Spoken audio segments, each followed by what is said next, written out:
ഇനി കയ്യൂർ സമരവുമായി ബന്ധപ്പെട്ട പ്രീവിയസ് ക്വസ്റ്റ്യൻസ് ആണ് നമ്മൾ ഡിസ്കസ് ചെയ്യുന്നത്. കയ്യൂർ സമരത്തിൽ പങ്കെടുത്ത നേതാക്കൾ ഉൾപ്പെടുന്ന ഉത്തരം കണ്ടെത്തുക എന്നുള്ളതാണ് ചോദ്യം. അപ്പോൾ കയ്യൂർ സമരത്തിൽ ഉൾപ്പെട്ട നേതാക്കൾ ആരൊക്കെയായിരുന്നു? കുഞ്ഞമ്പു നായരും ചിരുക്കണ്ടനുമായിരുന്നു. കുഞ്ഞമ്പു നായരും ചിരുക്കണ്ടനുമാണ് കയ്യൂർ സമരത്തിൽ പങ്കെടുത്ത നേതാക്കൾ. കയ്യൂർ സമരത്തിൽ പങ്കെടുത്ത നേതാക്കൾ ആരൊക്കെയാണ്? കുഞ്ഞമ്പു നായരും ചിരുക്കണ്ടനും. കയ്യൂർ സമരം 1941 മാർച്ച് 28-നാണ് കയ്യൂർ സമരം നടന്നത്. 1941 മാർച്ച് 28-നാണ് കയ്യൂർ സമരം നടന്നത്. അതിന്റെ പ്രധാന നേതാക്കൾ ആരൊക്കെയായിരുന്നു? കുഞ്ഞമ്പു നായരും ചിരുകണ്ഠനുമായിരുന്നു. കയ്യൂരിലെ കർഷക സംഘങ്ങൾ ജന്മിത്വത്തിനെതിരെ നടത്തിയ സമരങ്ങളാണ് കയ്യൂർ സമരം. കയ്യൂർ സമരത്തെ തുടർന്ന് 4 പേരെ തൂക്കിലേറ്റിയത് 1943 മാർച്ച് 29-നാണ്. അപ്പൊ 1941 മാർച്ച് 28-നാണ് കയ്യൂർ സമരം നടന്നത്. കയ്യൂർ സമരത്തിന്റെ പ്രധാന നേതാക്കൾ ആരൊക്കെയായിരുന്നു? കുഞ്ഞമ്പു നായരും ചിരുകണ്ഠനുമാണ്. ഇനി കയ്യൂരിലെ കർഷക സംഘങ്ങൾ ജന്മിത്വത്തിനെതിരെ നടത്തിയ സമരമായിരുന്നു കയ്യൂർ സമരം. 1941 മാർച്ച് 28-നാണ് കയ്യൂർ സമരം നടത്തിയത്. കയ്യൂർ സമരത്തെ തുടർന്ന് 4 പേരെ തൂക്കിലേറ്റിയത് 1943 മാർച്ച് 29-നാണ്. 4 പേരെയാണ് തൂക്കിലേറ്റിയത് കയ്യൂർ സമരത്തെ തുടർന്ന്. 1943-ലാണത്. കയ്യൂർ സമരം 41-ലായിരുന്നു. അത് കഴിഞ്ഞ് 2 വർഷം കഴിഞ്ഞപ്പോൾ, അപ്പോൾ എത്രത്തോളം കാലം അത് നീണ്ടു നിന്നു എന്ന് ഓർക്കണം. കയ്യൂർ സമരത്തെ തുടർന്ന് 1943 മാർച്ച് 29-ന് 4 പേരെ തൂക്കിലേറ്റിയിട്ടുണ്ടായിരുന്നു. കയ്യൂർ സമരത്തെ തുടർന്ന് തൂക്കിലേറ്റപ്പെട്ടവർ മടത്തിൽ അപ്പു, പെടോര കുഞ്ഞമ്പു നായർ, കോയിത്താട്ടിൽ ചിരുകണ്ഠൻ, പള്ളിക്കൽ അബൂബക്കർ എന്നിവരായിരുന്നു. അപ്പോൾ കയ്യൂർ സമരം നടന്നത് ഏത് വർഷമാണ്? 1941 മാർച്ച് 28-നാണ് കയ്യൂർ സമരം നടന്നത്. കയ്യൂരിലെ കർഷക സംഘങ്ങൾ ജന്മിത്വത്തിനെതിരായിട്ടാണ് ഈ സമരങ്ങൾ നടത്തിയത്. ഇതിൽ 4 പേര് തൂക്കിലേറ്റി. അതെന്നാണ്? 1943 മാർച്ച് 29-നാണ് കയ്യൂർ സമരത്തെ തുടർന്ന് 4 പേരെ തൂക്കിലേറ്റിയത്. കയ്യൂർ സമരത്തെ തുടർന്ന് തൂക്കിലേറ്റപ്പെട്ടവർ ആരൊക്കെയായിരുന്നു? മടത്തിൽ അപ്പു, പെടോര കുഞ്ഞമ്പു നായർ, കോയിത്തോട്ടിൽ ചിരുകണ്ഠൻ, പള്ളിക്കൽ അബൂബക്കർ. അപ്പോൾ കുഞ്ഞമ്പു നായരും ചിരുകണ്ഠനുമായിരുന്നു പ്രധാന നേതാക്കൾ കയ്യൂർ സമരത്തിലെ. അപ്പോൾ അവരുൾപ്പെടെ 4 പേരെയാണ് കയ്യൂർ സമരത്തെ തുടർന്ന് തൂക്കിലേറ്റിയത്. 1943 മാർച്ച് 29-നാണ് തൂക്കിലേറ്റിയത്. ആരൊക്കെയാണ്? മടത്തിൽ അപ്പു, പെടോര കുഞ്ഞമ്പു നായർ, കോയിത്താട്ടിൽ ചിരുകണ്ഠൻ, പള്ളിക്കൽ അബൂബക്കർ. അപ്പുവും അബൂബക്കറുമാണ് മറ്റ് 2 പേര്. നമ്മൾ ആദ്യം കുഞ്ഞമ്പു നായരെയും ചിരുകണ്ഠനെയും പഠിച്ചിട്ടുണ്ടായിരുന്നു. ഇനി കയ്യൂർ സമരം നടന്ന ജില്ല കാസർഗോഡാണ്. കാസർഗോഡ് ജില്ലയിലെ കരിയങ്കോട് നദിയുടെ തീരത്താണ് കയ്യൂർ സമരം നടന്നത്. കാസർഗോഡ് ജില്ലയിലെ കരിയങ്കോട് നദീതീരത്ത്. ഇനി 2016-ൽ 75-ാം വാർഷികം ആഘോഷിച്ച സമരം കൂടിയാണ് കയ്യൂർ സമരം. അപ്പോൾ 2016-ൽ 75-ാം വാർഷികം ആഘോഷിച്ച സമരം ഏതാണെന്ന് ചോദിച്ചാൽ കയ്യൂർ സമരമാണ്. കയ്യൂർ സമരം നടന്നത് കാസർഗോഡ് ജില്ലയിലെ കരിയങ്കോട് നദിയുടെ തീരത്താണ്. 1941 മാർച്ച് 28-നാണ് കയ്യൂർ സമരം നടന്നത്. കുഞ്ഞമ്പു നായരും ചിരുകണ്ഠനുമായിരുന്നു പ്രധാന നേതാക്കൾ. കയ്യൂർ സമരത്തെ തുടർന്ന് തൂക്കിലേറ്റപ്പെട്ടവരായിരുന്നു മടത്തിൽ അപ്പു, പള്ളിക്കൽ അബൂബക്കർ, പെടോര കുഞ്ഞമ്പു നായർ, കോയിത്താട്ടിൽ ചിരുകണ്ഠൻ. ഏത് വർഷമാണ്? 1943 മാർച്ച് 29-നാണ്. ഒരു കാര്യം ശ്രദ്ധിച്ചോ, മാർച്ച് 28-നായിരുന്നു കയ്യൂർ സമരം. ഇത് മാർച്ച് 29-ന്. സെയിം ഇയർ അല്ല, പക്ഷേ ഡേറ്റ് ഒന്ന് കണക്ട് ചെയ്യാൻ പറ്റും. 1941 മാർച്ച് 28-ന് കയ്യൂർ സമരം നടന്നു. 1943 മാർച്ച് 29-നാണ് തൂക്കിലേറ്റിയത്. ഇനി 2016-ലാണ് 75-ാം വാർഷികം ആഘോഷിച്ചത് കയ്യൂർ സമരത്തിന്റെ. സമരക്കാരിൽ നിന്നുള്ള ആക്രമണത്തെ ഭയന്ന് പുഴയിൽ ചാടി മരിച്ച പോലീസുകാരനായിരുന്നു സുബ്ബരായർ. സമരക്കാരിൽ നിന്നുള്ള ആക്രമണത്തെ ഭയന്ന് പുഴയിൽ ചാടി മരിച്ച പോലീസുകാരനാരായിരുന്നു? സുബ്ബരായരായിരുന്നു. ഇനി കയ്യൂർ സമരത്തെ ആസ്പദമാക്കി ചിരസ്മരണ എന്നൊരു നോവൽ രചിച്ചിട്ടുണ്ടായിരുന്നു. നിരഞ്ജനയാണ് ചിരസ്മരണ എന്ന നോവൽ രചിച്ചത്. കയ്യൂർ സമരത്തെ ആസ്പദമാക്കി ചിരസ്മരണ എന്ന നോവൽ രചിച്ചത് നിരഞ്ജനയാണ്. കയ്യൂരും കരിവെള്ളൂരും എന്ന കൃതി രചിച്ചിട്ടുണ്ടായിരുന്നു. A.V. കുഞ്ഞമ്പു രചിച്ചതാണ് കയ്യൂരും കരിവെള്ളൂരും. A.V. കുഞ്ഞമ്പുവിന്റെ കൃതിയാണ് കയ്യൂരും കരിവെള്ളൂരും. കയ്യൂർ സമരചരിത്രം എന്ന കൃതി രചിച്ചത് V.V. കുഞ്ഞമ്പു ആണ്. V.V. കുഞ്ഞമ്പു. അപ്പോൾ ഒരുപാട് കുഞ്ഞമ്പു ഉണ്ട്. കുഞ്ഞമ്പു നായർ ആയിരുന്നു ഈ കയ്യൂർ സമരത്തിന്റെ പ്രധാനപ്പെട്ട നേതാവ്. ആളെ തൂക്കിലേറ്റിയിട്ടുണ്ടായിരുന്നു. അതുകൂടാണ്ട് A.V. കുഞ്ഞമ്പു, V.V. കുഞ്ഞമ്പു, അത് രണ്ടുപേരും കൃതി എഴുതിയ ആൾക്കാരാണ് കേട്ടോ. A.V. കുഞ്ഞമ്പു, കയ്യൂരും കരിവള്ളൂരും എന്ന കൃതി എഴുതി വി വി കുഞ്ഞമ്പു കയ്യൂർ സമരചരിത്രം എന്ന കൃതി രചിച്ചു. ഇനി കയ്യൂർ സമരത്തെ ആസ്പദമാക്കി ലെനിൻ രാജേന്ദ്രൻ സംവിധാനം ചെയ്ത സിനിമയായിരുന്നു മീനമാസത്തിലെ സൂര്യൻ എന്ന് പറയുന്നത്. കയ്യൂർ സമരത്തിൽ പങ്കെടുത്ത കേരള മുഖ്യമന്ത്രി ആരായിരുന്നു? EK നായനാരാണ് കയ്യൂർ സമരത്തിൽ പങ്കെടുത്ത കേരള മുഖ്യമന്ത്രി. കയ്യൂർ സമരത്തെ ആസ്പദമാക്കി ലെനിൻ രാജേന്ദ്രൻ സംവിധാനം ചെയ്ത സിനിമയാണ് മീനമാസത്തിലെ സൂര്യൻ. ഇനി കീഴരിയൂർ ബോംബാക്രമണം, അതുമായി ബന്ധപ്പെട്ട PYQs ആണ്. അപ്പോൾ കീഴരിയൂർ ബോംബ് കേസുമായി ബന്ധപ്പെട്ട നേതാവ് ആരായിരുന്നു? Doctor KB മേനോനാണ്. കീഴരിയൂർ ബോംബ് കേസുമായി ബന്ധപ്പെട്ട നേതാവാണ് doctor KB Menon. Quit India സമരവുമായി ബന്ധപ്പെട്ട് കേരളത്തിൽ നടന്ന സംഭവമായിരുന്നു ഈ കീഴരിയൂർ ബോംബ് കേസ് എന്ന് പറയുന്നത്. ക്വിറ്റ് ഇന്ത്യ സമരവുമായി ബന്ധപ്പെട്ട് കേരളത്തിൽ നടന്ന സംഭവമാണ് കീഴരിയൂർ ബോംബ് കേസ്. ഈ കീഴരിയൂർ ബോംബ് കേസുമായി ബന്ധപ്പെട്ട നേതാവാണ് ഡോക്ടർ KB മേനോൻ. ഇനി എന്തായിരുന്നു കീഴരിയൂർ ബോംബാക്രമണം എന്ന് പറയുന്നത്? കേരളത്തിൽ ക്വിറ്റ് ഇന്ത്യ സമരവുമായി ബന്ധപ്പെട്ട് നടന്ന സംഭവമാണ് കീഴരിയൂർ ബോംബാക്രമണം. ഇത് നടന്നത് കോഴിക്കോടാണ്. 1942 നവംബർ 17-നായിരുന്നു ഇത്. 1942 ക്വിറ്റ് ഇന്ത്യ സമരം അല്ലേ? 1942 ഓഗസ്റ്റ് 8-ന്.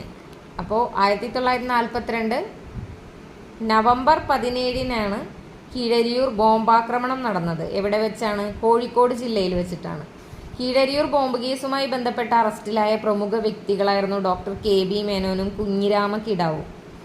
അപ്പോൾ കീഴരിയൂർ ബോംബ് കേസുമായി ബന്ധപ്പെട്ട വ്യക്തി ആരാണ്, നേതാവ് ആരാണെന്നൊരു PYQ നമ്മൾ വായിച്ചിരുന്നു, ഡോക്ടർ KB മേനോൻ. അപ്പോൾ കീഴരിയൂർ ബോംബ് കേസുമായി ബന്ധപ്പെട്ട അറസ്റ്റിലായ പ്രമുഖ വ്യക്തികൾ ആരൊക്കെയായിരുന്നു? ഡോക്ടർ KB മേനോനും കുഞ്ഞിരാമ കിടാവുമായിരുന്നു. 1942 നവംബർ 9 വിധ്വംസക ദിനമായിട്ട് ആചരിക്കാൻ തീരുമാനിച്ചത് KB മേനോനാണ്. അപ്പോൾ ഡോക്ടർ KB മേനോനാണ് 1942 നവംബർ 9 വിധ്വംസക ദിനമായിട്ട് ആചരിക്കാൻ തീരുമാനിച്ചത്. 1942 നവംബർ 17-നായിരുന്നു കീഴരിയൂർ ബോംബാക്രമണം നടത്തുന്നത്. ഇനി വേർക്കോട്ട് രാഘവൻ നായരുടെ വീട്ടിൽ കൂടിയ മീറ്റിംഗിൽ വെച്ചാണ് കേട്ടോ ഇത് പറയുന്നത്. നവംബർ 9 1942 നവംബർ 9 വിധ്വംസക ദിനമായി ആചരിക്കാൻ KB മേനോൻ തീരുമാനിച്ചത് എവിടെ വെച്ചായിരുന്നു? വേർക്കോട്ട് രാഘവൻ നായരുടെ വീട്ടിൽ കൂടിയ മീറ്റിംഗിൽ വെച്ചായിരുന്നു. കീഴരിയൂർ ബോംബ് കേസിന്റെ ബുദ്ധികേന്ദ്രം എന്നറിയപ്പെടുന്നതും ഡോക്ടർ KB മേനോൻ തന്നെയാണ്. INA ഇന്ത്യൻ നാഷണൽ ആർമിയിൽ ചേർന്ന് പോരാടിയതിന് ബ്രിട്ടീഷ് സർക്കാർ തൂക്കിലേറ്റിയ മലയാളിയായിരുന്നു വക്കം അബ്ദുൽ ഖാദർ. ഇന്ത്യൻ നാഷണൽ ആർമിയിൽ ചേർന്ന് പോരാടിയതിന് ബ്രിട്ടീഷ് സർക്കാർ തൂക്കിലേറ്റിയ മലയാളിയാണ് വക്കം അബ്ദുൽ ഖാദർ. വക്കം അബ്ദുൽ ഖാദറെ തൂക്കിലേറ്റിയ ജയിലായിരുന്നു മദ്രാസ് സെൻട്രൽ ജയിൽ. അപ്പം എന്തൊക്കെയാണ് വക്കം അബ്ദുൽ ഖാദറെ പറ്റിയുള്ള വിവരങ്ങൾ? 1917 മെയ് 25-നാണ് വക്കം അബ്ദുൽ ഖാദർ ജനിച്ചത്. തിരുവനന്തപുരത്തുള്ള ചിറയിൻകീഴ് എന്ന സ്ഥലത്താണ് അദ്ദേഹം ജനിച്ചത്. സുഭാഷ് ചന്ദ്രബോസിന്റെ സമരങ്ങളിൽ ആകർഷനായി INA-യിൽ ചേർന്ന ധീരനായ മലയാളിയായിരുന്നു വക്കം അബ്ദുൽ ഖാദർ. അദ്ദേഹം മഹാത്മാഗാന്ധിയെ കണ്ടുമുട്ടിയത് എവിടെ വെച്ചാണ്? ക്ഷേത്രപ്രവേശന വിളംബരവുമായി ബന്ധപ്പെട്ട് ഗാന്ധിജി കേരളത്തിലെത്തിയപ്പോൾ കടക്കാവൂർ റെയിൽവേ സ്റ്റേഷനിൽ വെച്ചിട്ടാണ് മഹാത്മാഗാന്ധിയെ കണ്ടുമുട്ടുന്നത്. ഇനി വക്കം അബ്ദുൽ ഖാദർ സ്വാതന്ത്ര്യ സമരത്തിൽ പങ്കെടുക്കാൻ കാരണമായ സംഘടന ഏതായിരുന്നു? സ്റ്റേറ്റ് കോൺഗ്രസ്. മലപ്പുറം ജില്ലയിലെ താനൂർ കടപ്പുറത്ത് നിന്നും ബ്രിട്ടീഷുകാർ അറസ്റ്റ് ചെയ്ത് പിന്നീട് വധശിക്ഷ നൽകിയ ഇന്ത്യൻ നാഷണൽ ആർമിയുടെ ഭടനായിരുന്നു അബ്ദുൽ ഖാദർ. വക്കം അബ്ദുൽ ഖാദർ 1943 സെപ്റ്റംബർ 10-നാണ് ബ്രിട്ടീഷുകാർ തൂക്കിലേറ്റിയത്. 26 വയസ്സ് പ്രായമേ ഉണ്ടായിരുന്നുള്ളൂ. വക്കം അബ്ദുൽ ഖാദറെ തൂക്കിലേറ്റിയ ജയിൽ ഏതായിരുന്നു? മദ്രാസ് സെൻട്രൽ ജയിലിൽ വെച്ചിട്ടാണ് അദ്ദേഹത്തെ തൂക്കിലേറ്റിയത്. ഇനി അടുത്തതാണ് പുന്നപ്ര വയലാർ സമരം എന്ന് പറയുന്നത്. പുന്നപ്ര വയലാർ സമരം എന്നറിയപ്പെടുന്നത് തുലാംപത്ത് സമരമാണ് പുന്നപ്ര വയലാർ സമരം എന്നറിയപ്പെടുന്നത്. തുലാംപത്ത് സമരം അമേരിക്കൻ മോഡൽ ഭരണപരിഷ്കാരത്തിനെതിരെ കർഷകർ നടത്തിയ സമരമായിരുന്നു ഈ പുന്നപ്ര വയലാർ സമരം. അമേരിക്കൻ മോഡൽ ഭരണപരിഷ്കാരത്തിനെതിരെ കർഷകർ നടത്തിയ സമരമാണ് പുന്നപ്ര വയലാർ സമരം. തുലാംപത്ത് സമരം എന്നാണ് അറിയപ്പെടുന്നത്. ഇനി പൗരസ്വാതന്ത്ര്യത്തിനും ജനായത്ത ഭരണത്തിനും വേണ്ടി നടത്തിയ സമരം ഇവയിൽ ഏതാണെന്നൊരു ചോദ്യം ഉണ്ടായിട്ടുണ്ട്. ഏതാണ്? പുന്നപ്ര വയലാർ സമരമാണ്. പൗരസ്വാതന്ത്ര്യത്തിനും ജനായത്ത ഭരണത്തിനും വേണ്ടി നടത്തിയ സമരമായിരുന്നു പുന്നപ്ര വയലാർ സമരം. എന്താണ്? പൗരസ്വാതന്ത്ര്യത്തിനും ജനായത്ത ഭരണത്തിനും വേണ്ടി നടത്തിയ സമരമായിരുന്നു പുന്നപ്ര വയലാർ സമരം. ഇനി പുന്നപ്ര വയലാർ സമരം നടന്ന വർഷം എന്നാണ്? 1946-ലാണ് പുന്നപ്ര വയലാർ സമരം നടന്നത്. സ്വതന്ത്ര തിരുവിതാംകൂർ വാദത്തിനും അമേരിക്കൻ മോഡൽ ഭരണത്തിനുമെതിരെ തിരുവിതാംകൂറിൽ നടന്ന സമരമായിരുന്നു പുന്നപ്ര വയലാർ സമരം. 1946 ആലപ്പുഴയിൽ വെച്ചിട്ടാണ് പുന്നപ്ര വയലാർ സമരം നടക്കുന്നത്. തുലാമ്പത്ത് സമരം എന്നറിയപ്പെടുന്നത് ഈ പുന്നപ്ര വയലാർ സമരമാണ്. ഇതിന് നേതൃത്വം നൽകിയത് ആരൊക്കെയായിരുന്നു? K Sankaranarayanan Thampi, T V Thomas, Pathros, Sugathan, C K Kumarapanicker എന്നിവരായിരുന്നു. K Sankaranarayanan Thampi, T V Thomas, Pathros, Sugathan, Kumarapanicker എന്നിവരായിരുന്നു ഇതിന് നേതൃത്വം നൽകിയത്. അപ്പോൾ സ്വതന്ത്ര തിരുവിതാംകൂർ വാദത്തിനും അമേരിക്കൻ മോഡൽ ഭരണത്തിനുമെതിരെ തിരുവിതാംകൂറിൽ നടന്ന സമരമാണ് പുന്നപ്ര വയലാർ സമരം. അമേരിക്കൻ മോഡൽ ഭരണപരിഷ്കാരം തിരുവിതാംകൂറിൽ നടപ്പിലാക്കിയ ദിവാൻ ആരായിരുന്നു? സി പി രാമസ്വാമി അയ്യരായിരുന്നു. അമേരിക്കൻ മോഡൽ ഭരണപരിഷ്കാരം തിരുവിതാംകൂറിൽ നടപ്പിലാക്കിയ ദിവാനായിരുന്നു സി പി രാമസ്വാമി അയ്യർ. ഈ അമേരിക്കൻ മോഡൽ ഭരണത്തിനെതിരെയാണ് പുന്നപ്ര വയലാർ സമരം നടന്നത്. 1946 പുന്നപ്ര വയലാർ സമരം ആലപ്പുഴയിൽ നടന്നത്. തുലാമ്പത്ത് സമരം എന്നറിയപ്പെടുന്നത് പുന്നപ്ര വയലാർ സമരമാണ്. ഇതിന് നേതൃത്വം നൽകിയത് K Sankaranarayanan Thampi, T V Thomas, Pathros, Sugathan, Kumarapanicker. American model അറബിക്കടലിൽ എന്ന മുദ്രാവാക്യം ഈ സമരവുമായി ബന്ധപ്പെട്ട മുദ്രാവാക്യമാണ്. അമേരിക്കൻ മോഡൽ അറബിക്കടലിൽ. പുന്നപ്ര വയലാർ രക്തസാക്ഷി മണ്ഡപം സ്ഥിതി ചെയ്യുന്നതും ആലപ്പുഴയിൽ തന്നെയാണ്. ആലപ്പുഴയിൽ വെച്ചിട്ടാണ് ഈ പുന്നപ്ര വയലാർ സമരം അല്ലെങ്കിൽ തുലാമ്പത്ത് സമരം നടന്നത്. അപ്പോൾ പുന്നപ്ര വയലാർ രക്തസാക്ഷി മണ്ഡപം സ്ഥിതി ചെയ്യുന്നത് എവിടെയാണ്? ആലപ്പുഴയിൽ തന്നെയാണ്. അമേരിക്കൻ മോഡൽ അറബിക്കടലിൽ എന്ന മുദ്രാവാക്യം ബന്ധപ്പെട്ടിരിക്കുന്നത് ഈ പുന്നപ്ര വയലാർ സമരവുമായിട്ടാണ്. സമരത്തിൽ പങ്കെടുത്ത കേരള മുഖ്യമന്ത്രിയായിരുന്നു VS അച്യുതാനന്ദൻ.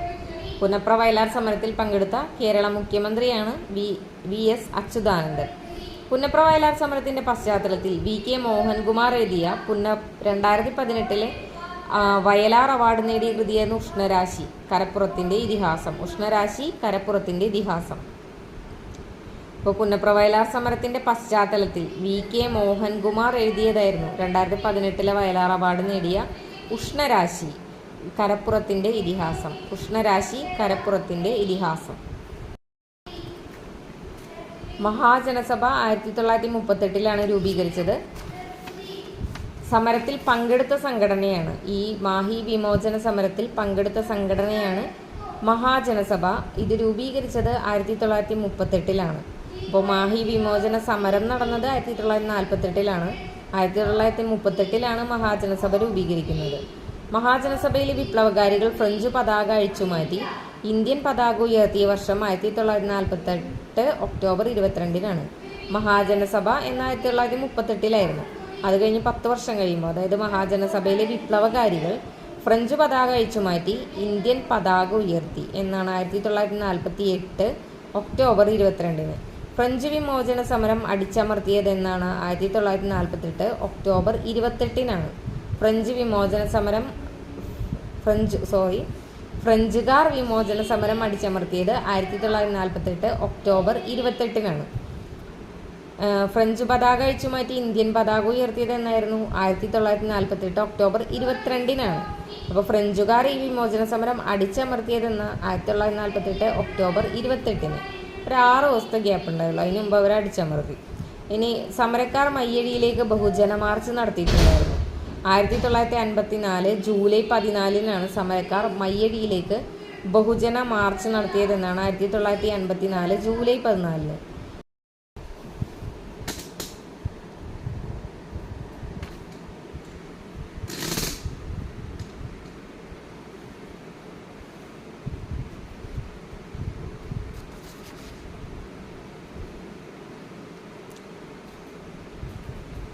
ഇനി മാഹി വിമോചന സമരത്തെക്കുറിച്ച് ചോദിച്ചിട്ടുള്ള ക്വസ്റ്റ്യൻസ് ആണ്. മയ്യഴി ജനകീയ സമരത്തിന് നേതൃത്വം കൊടുത്തത് ആരാണ്? IK കുമാരൻ മാസ്റ്ററാണ് മയ്യഴി വിമോചന സമരത്തിന് നേതൃത്വം കൊടുത്തത്. സമരം നടന്നത് 1948 മാഹി വിമോചന സമരം നടന്നതെന്നാണ് 1948. അതിൻ്റെ നേതാവായിരുന്നു IK കുമാരൻ മാസ്റ്റർ. മയ്യഴി ഗാന്ധി എന്നാണ് IK കുമാരൻ മാസ്റ്റർ അറിയപ്പെട്ടിരുന്നത്. മയ്യഴി ഗാന്ധി എന്നാണ്. പിന്നെ ഈ സമരത്തിൽ പങ്കെടുത്ത സംഘടനയായിരുന്നു മഹാജനസഭ. അപ്പം മാഹി വിമോചന സമരത്തിൽ പങ്കെടുത്ത സംഘടനയായിരുന്നു ജനസഭ മഹാജനസഭ. അപ്പം മാഹി അങ്ങനെ ഒരു കണക്ഷൻ കൊടുക്കാം. അപ്പോൾ ഈ മഹാജനസഭ രൂപീകരിച്ചത് 1938. അപ്പം അത് കഴിഞ്ഞൊരു 10 വർഷം കഴിഞ്ഞപ്പോഴാണ് മാഹി വിമോചന സമരം നടക്കുന്നത്. മഹാജനസഭ 1938. 1948 മാഹി വിമോചന സമരം. മഹാജനസഭയിലെ വിപ്ലവകാരികൾ ഫ്രഞ്ച് പതാക അഴിച്ചുമാറ്റിയിട്ട് ഇന്ത്യൻ പതാക ഉയർത്തി. അത് 1948 ഒക്ടോബർ 22-നായിരുന്നു. വിപ്ലവകാരികൾ അപ്പോൾ ഫ്രഞ്ച് പതാക അഴിച്ചു മാറ്റിയിട്ട് ഇന്ത്യൻ പതാക ഉയർത്തി. അത് ഏത് വർഷമാണ്? 1948 ഒക്ടോബർ 22-ന്. ഫ്രഞ്ചുകാർ വിമോചന സമരം അടിച്ചമർത്തിയത് എന്നാണെന്ന് ചോദിച്ചാൽ 1948 ഒക്ടോബർ 28-നാണ്. അപ്പോൾ 1948 ഒക്ടോബർ 22-ന് ഈ വിപ്ലവകാരികൾ, മഹാജനസഭയിലെ വിപ്ലവകാരികൾ ഫ്രഞ്ച് പതാക അഴിച്ചു മാറ്റിയിട്ട് ഇന്ത്യൻ പതാക ഉയർത്തി. എന്നാൽ ഫ്രഞ്ചുകാർ ഈ വിമോചന സമരം അടിച്ചമർത്തി എന്നാണ് ഒക്ടോബർ 28 ആയപ്പോൾ. 1948 ഒക്ടോബർ 28-ന് ഫ്രഞ്ചുകാർ വിമോചന സമരം അടിച്ചമർത്തി. സമരക്കാർ മയ്യഴിയിലേക്ക് ബഹുജന മാർച്ച് നടത്തി. അങ്ങനെ അതെന്നായിരുന്നു? 1954 ജൂലൈ 14-നാണ് സമരക്കാർ മയ്യഴിയിലേക്ക് ബഹുജന മാർച്ച് നടത്തിയത്. ഫ്രഞ്ചുകാർ മാഹി വിട്ടുപോയതെന്നാണ്? 1954 ജൂലൈ 16-നാണ്. അപ്പോൾ 1954 ജൂലൈ 14-ന് സമരക്കാർ മയ്യഴിയിലേക്ക് ബഹുജന മാർച്ച് നടത്തി. ഫ്രഞ്ചുകാർ 1954 ജൂലൈ 16-ന് മാഹി വിട്ടുപോയി. താഴെ കൊടുത്തിരിക്കുന്നവയിൽ ശരിയല്ലാത്തതേത് എന്നൊരു ചോദ്യമാണ് അടുത്തത്. അപ്പോൾ അതിൽ 3 ഓപ്ഷൻസ് കൊടുത്തിട്ടുണ്ട്. അതിൽ ശരിയായത് മാത്രം പറയാം. ശരിയായത് വൈക്കം സത്യാഗ്രഹം ആരാണ്? T K Madhavan. വൈക്കം സത്യാഗ്രഹം ടി കെ മാധവൻ. ഗുരുവായൂർ സത്യാഗ്രഹം കെ കേളപ്പൻ. ഗുരുവായൂർ സത്യാഗ്രഹം കെ കേളപ്പൻ. ഇനി പരസ്പര ബന്ധമില്ലാത്തത് തിരിച്ചറിയാന്ന് പറഞ്ഞിട്ടുണ്ട്. അപ്പോൾ നമുക്ക് ബന്ധമുള്ളത് പറയാം. ബന്ധമുള്ളത് ഏതൊക്കെയാണെന്ന് വെച്ചിട്ടുണ്ടെങ്കിൽ സവർണജാഥ ഗുരുവായൂർ സത്യാഗ്രഹവുമായി ബന്ധപ്പെട്ടാണ്. മന്നത്ത് പത്മനാഭനാണ്. സവർണജാഥ ഗുരുവായൂർ സത്യാഗ്രഹം മന്നത്ത് പത്മനാഭൻ. ക്ഷേത്രപ്രവേശന വിളംബരം ശ്രീചിത്തിര തിരുനാൾ ബാലരാമവർമ്മയാണ്. കൊച്ചി മഹാരാജാവാണ്. കൊച്ചി മഹാരാജാവായ ശ്രീചിത്തിര തിരുനാൾ ബാലരാമവർമ്മയാണ് ക്ഷേത്രപ്രവേശന വിളംബരം പുറപ്പെടുവിച്ചത്. ഇനി താഴെ പറയുന്നതിൽ ശരിയായ കാലഗണനാ ക്രമത്തിലുള്ളത് കണ്ടെത്താനാണ് പറഞ്ഞിരിക്കുന്നത്. അപ്പോൾ ആ ഒരു ഓർഡറിൽ പറയുകയാണെങ്കിൽ വൈക്കം സത്യാഗ്രഹം, ഗുരുവായൂർ സത്യാഗ്രഹം, ക്ഷേത്രപ്രവേശന വിളംബരം, പാലിയം സത്യാഗ്രഹം. വൈക്കം സത്യാഗ്രഹം എന്നായിരുന്നു? 1924-ലാണ്. ഗുരുവായൂർ സത്യാഗ്രഹം 1931-ലാണ്. ക്ഷേത്രപ്രവേശന വിളംബരം 1936. പാലിയം സത്യാഗ്രഹം 1947. അപ്പോൾ ഒരു ഓർഡർ കിട്ടിയില്ലേ? ഇനി താഴെ തന്നിരിക്കുന്ന സംഭവങ്ങളെ അവ നടന്ന ക്രമത്തിൽ രേഖപ്പെടുത്തിയ ഉത്തരം തിരഞ്ഞെടുക്കുക എന്നും പറഞ്ഞിട്ട് ഇതുപോലെ കുറച്ച് സമരങ്ങളുടെയും പ്രക്ഷോഭങ്ങളുടെയും തന്നിട്ടുണ്ട്. അതിൻ്റെ ഓർഡർ പറയുകയാണെങ്കിൽ പൂക്കോട്ടൂർ യുദ്ധം 1921, നിവർത്തന പ്രക്ഷോഭം 1932, കയ്യൂർ സമരം 1941, പുന്നപ്ര വയലാർ സമരം 1946. പൂക്കോട്ടൂർ യുദ്ധം 1921, നിവർത്തന പ്രക്ഷോഭം 1932, കയ്യൂർ സമരം 1941, പുന്നപ്ര വയലാർ സമരം 1946. താഴെ കൊടുത്തിട്ടുള്ളവയെ കാലഗണനാടിസ്ഥാനത്തിൽ ക്രമീകരിക്കുക എന്ന് പറഞ്ഞിട്ട് ഇവിടെ പുന്നപ്ര വയലാർ സമരം, തിരുക്കൊച്ചി സംസ്ഥാന രൂപീകരണം, വാഗൺ ട്രാജഡി, കയ്യൂർ ലഹള അതൊക്കെ കൊടുത്തിട്ടുണ്ട്. അപ്പോൾ അത് ഓർഡറിൽ എങ്ങനെയാണ് പറയുക? ഫസ്റ്റ് വരുന്നത് വാഗൺ ട്രാജഡി 1921-ലായിരുന്നു വാഗൺ ട്രാജഡി. പൂക്കോട്ടൂർ യുദ്ധം 1921. പിന്നെ കയ്യൂർ ലഹള 1941, പുന്നപ്ര വയലാർ സമരം 1946, തിരുക്കൊച്ചി സംസ്ഥാന രൂപീകരണം 1949.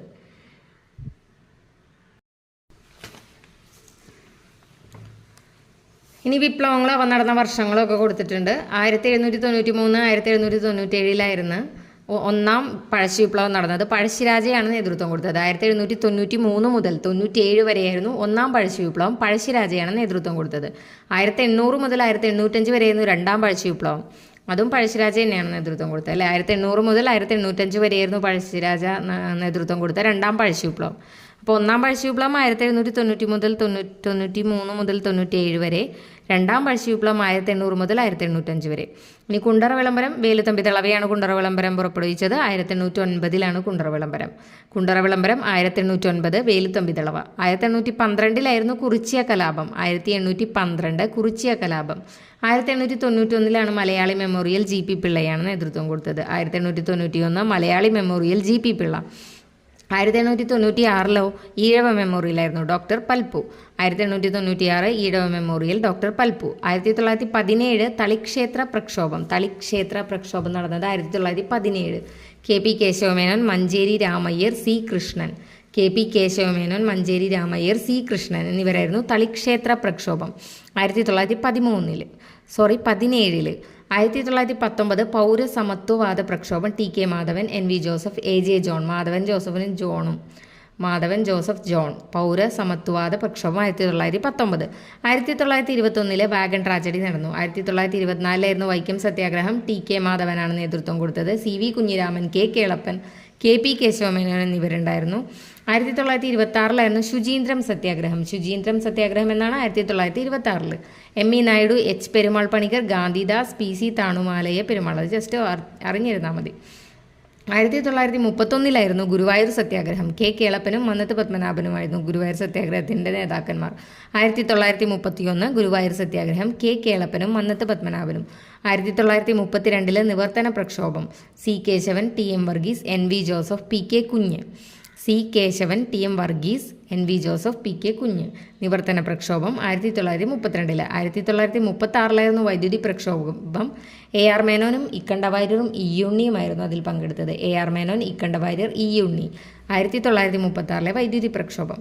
1938 കടയ്ക്കൽ പ്രക്ഷോഭം. രാഘവൻ പിള്ളയാണ് കടയ്ക്കൽ പ്രക്ഷോഭം നയിച്ചത്. 1938 കടയ്ക്കൽ പ്രക്ഷോഭം രാഘവൻ പിള്ള. 1938 തന്നെയായിരുന്നു കല്ലറ പാങ്ങോട് സമരം. കൊച്ചാപ്പിപ്പിള്ളയും പട്ടാളം കൃഷ്ണനുമായിരുന്നു. കൊച്ചാപ്പിപ്പിള്ള, പട്ടാളം കൃഷ്ണൻ. കല്ലറ പാങ്ങോട് സമരം 1938 കല്ലറ പാങ്ങോട് സമരം. കൊച്ചാപ്പിപ്പിള്ള, പട്ടാളം കൃഷ്ണൻ. 1946 പുന്നപ്ര വയലാർ സമരം. K. Sankaranarayanan Thampi, T. V. Thomas, Pathros, Sugathan, C. K. Kumarapanicker. K. Sankaranarayanan Thampi, T. V. തോമസിനെയൊക്കെ ഓർത്തുവയ്ക്കുക. പുന്നപ്ര വയലാർ സമരം 1946. 1946 തന്നെ കരിവള്ളൂർ സമരം ഉണ്ടായി. തോൽവിറക് സമരം ഉണ്ടായിരുന്നു. കരിവള്ളൂർ സമരം 1946. A. V. Kunhambu, K. Krishnan master, P. Kunhiraman. Kunhambu, Kunhiraman, പിന്നെ കൃഷ്ണൻ മാസ്റ്റർ, ഇവരെല്ലാവരുമായിരുന്നു കരിവള്ളൂർ സമരം നടത്തിയത് 1946. 1946 തോൽവിറക് സമരം കാർത്തിയായനി അമ്മയായിരുന്നു. 1946 തന്നെയായിരുന്നു കുട്ടംകുളം സമരം. കുട്ടംകുളം സമരം Kattuparamban, P. C. Karumba, P. K. Kumaran master, K. V. Unni, P. Gangadharan എന്നിവരാണ്. കാട്ടുപറമ്പൻ, പി. സി. കറുമ്പ, അത് ഓർത്തു വയ്ക്കുക. കുട്ടംകുളം സമരം 1946. 1942 മാഹി വിമോചന സമരം. ഐ. കെ. കുമാരൻ മാസ്റ്റർ നേതൃത്വത്തിലായിരുന്നു മാഹി വിമോചന സമരം 1948. ഇനി കേരള ചരിത്രത്തിൻ്റെ സാഹിത്യ സ്രോതസ്സുകൾ എന്നതിനെ കുറിച്ചിട്ടുള്ള ഭാഗമാണ്. അതിൽ നിന്ന് പ്രീവിയസ് ഇയർ ചോദിച്ചിട്ടുള്ള ഒരു ക്വസ്റ്റ്യൻ ആയിരുന്നു. വയനാട് ജില്ലയിൽ സ്ഥിതി ചെയ്യുന്ന എടയ്ക്കൽ ഗുഹകൾ ഏതു കാലഘട്ടത്തിൻ്റെ അവശേഷിപ്പുകളാണ്? നവീന ശിലായുഗത്തിൻ്റെ അവശേഷിപ്പുകളാണ്. വയനാട് ജില്ലയിൽ സ്ഥിതി ചെയ്യുന്ന എടയ്ക്കൽ ഗുഹകൾ ഏത് കാലഘട്ടത്തിൻ്റെ അവശേഷിപ്പുകളാണ്? നവീന ശിലായുഗത്തിൻ്റെ അവശേഷിപ്പുകളാണ്. നവീന ശിലായുഗത്തിൻ്റെ ഭാഗമായിട്ട് ചരിത്രാതീത ചിത്രകലയെയും മറ്റ് കലാപ്രവർത്തനങ്ങളൊക്കെ ആലേഖനം ചെയ്യപ്പെട്ടിട്ടുള്ള കേരളത്തിലെ ഗുഹകളാണ് മറയൂർ, ഇടുക്കിയിലുള്ള മറയൂർ. പിന്നെ വയനാട് എടയ്ക്കൽ നമുക്ക് എല്ലാവർക്കും അറിയാം. ആങ്കോട് എവിടെയാണ്? നെയ്യാറ്റിൻകര താലൂക്ക്, തിരുവനന്തപുരത്താണ് ആങ്കോട്. നെയ്യാറ്റിൻകര താലൂക്ക്, തിരുവനന്തപുരം. തെന്മല, കൊല്ലം.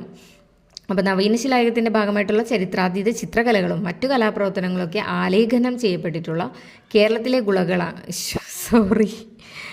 ഗുഹകളാണ് മറയൂർ എവിടെയാണ്? ഇടുക്കിയിലാണ്. ഇനി എടയ്ക്കൽ എവിടെയാണ്? വയനാടാണ്. തൊവരി അമ്പലവയലാണ് തൊവരി നേരത്തെ വിട്ടുപോയി, സോറി. അപ്പം മറയൂർ ഇടുക്കിയിലാണ്. എടയ്ക്കൽ വയനാട്. തൊവരി അമ്പലവയൽ വയനാട്. തൊവരിയും എടയ്ക്കലൊപ്പം വയനാട് തന്നെ കേട്ടോ. തൊവരി അമ്പലവയൽ വയനാട്. ആങ്കോട് നെയ്യാറ്റിൻകര തിരുവനന്തപുരം. ആങ്കോട് തെന്മല കൊല്ലം. അപ്പോൾ 1 2 3 4 5 എണ്ണം ഉണ്ട്. 5 ഗുഹകളുടെ പേരാണ് പറയുന്നത്. മറയൂർ, തൊവരി, പിന്നെ എടയ്ക്കൽ. തൊവരിയും എടയ്ക്കലും വയനാടാണ്. മറയൂർ ഇടുക്കിയാണ്. ആങ്കോട് തിരുവനന്തപുരമാണ്. നെയ്യാറ്റിൻകര തെന്മല കൊല്ലമാണ്. കേരളത്തിലെ കനത്ത വർഷപാതവും നിബിഡ വനങ്ങളും നിമ്നോന്നതമായ തുണ്ട് പ്രദേശങ്ങളും വെള്ളാരങ്കല്ലുകളുടെ അഭാവവും അടക്കമുള്ള വാസയോഗ്യമല്ലാത്ത പാരിസ്ഥിതിക ഘടകങ്ങൾ ശിലായുഗ മനുഷ്യർക്ക് ഈ പ്രദേശത്തോടുള്ള താല്പര്യം കുറച്ചിട്ടുണ്ടാകാം എന്നഭിപ്രായപ്പെട്ടത് ആരാണ്? റോബർട്ട് ബ്രൂസ് ഫ്രൂട്ടാണ്. റോബർട്ട്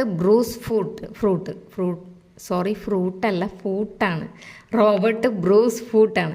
കേരളത്തിലെ കനത്ത വർഷപാതവും പിന്നെ നിബിഡ വനങ്ങൾ, നിമ്നോന്നതമായ തുണ്ട് പ്രദേശങ്ങൾ, വെള്ളാരങ്കല്ലുകളുടെ അഭാവം, ഇങ്ങനത്തെ വാസയോഗ്യമല്ലാത്ത പാരിസ്ഥിതിക ഘടകങ്ങൾ ഈ ശിലായുഗ മനുഷ്യർക്ക് പ്രദേശത്തോടുള്ള താല്പര്യം കുറച്ചിട്ടുണ്ടാകാം എന്നഭിപ്രായപ്പെട്ടത് ആരാണ്? Robert Bruce ഫൂട്ടാണ്.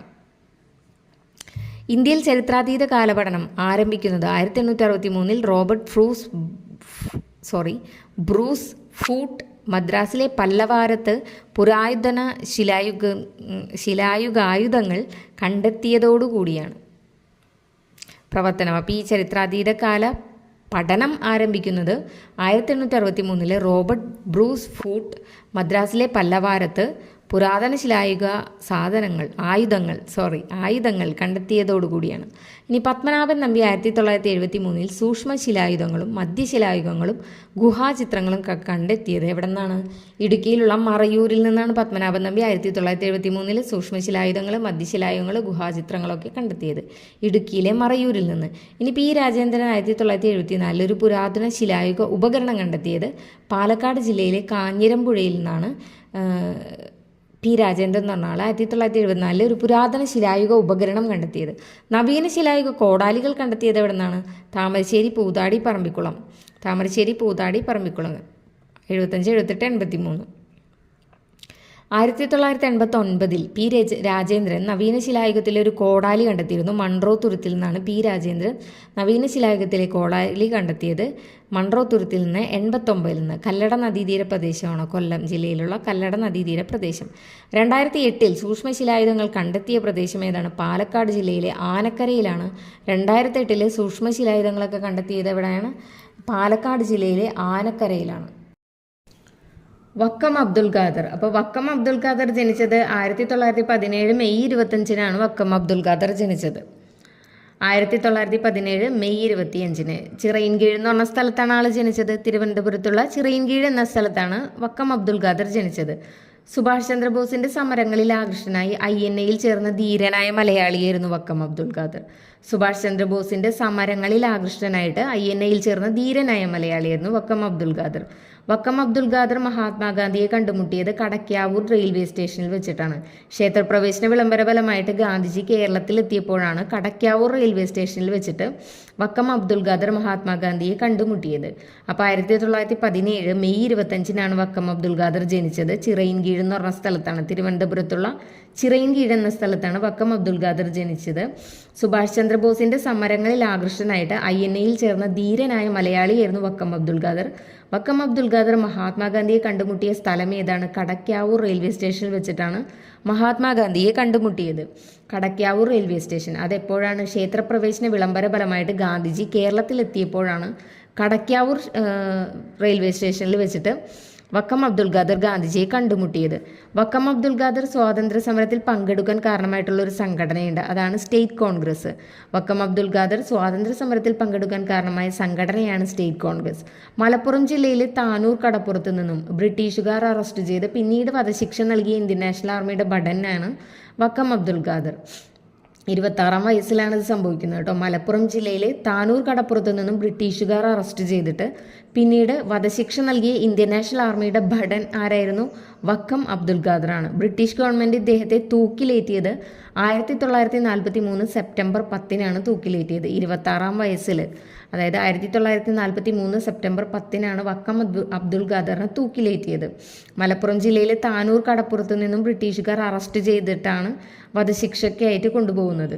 അങ്ങനെ 1943 സെപ്റ്റംബർ 10 ബ്രിട്ടീഷ് ഗവൺമെൻറ് ഇദ്ദേഹത്തെ തൂക്കിലേറ്റിയത്.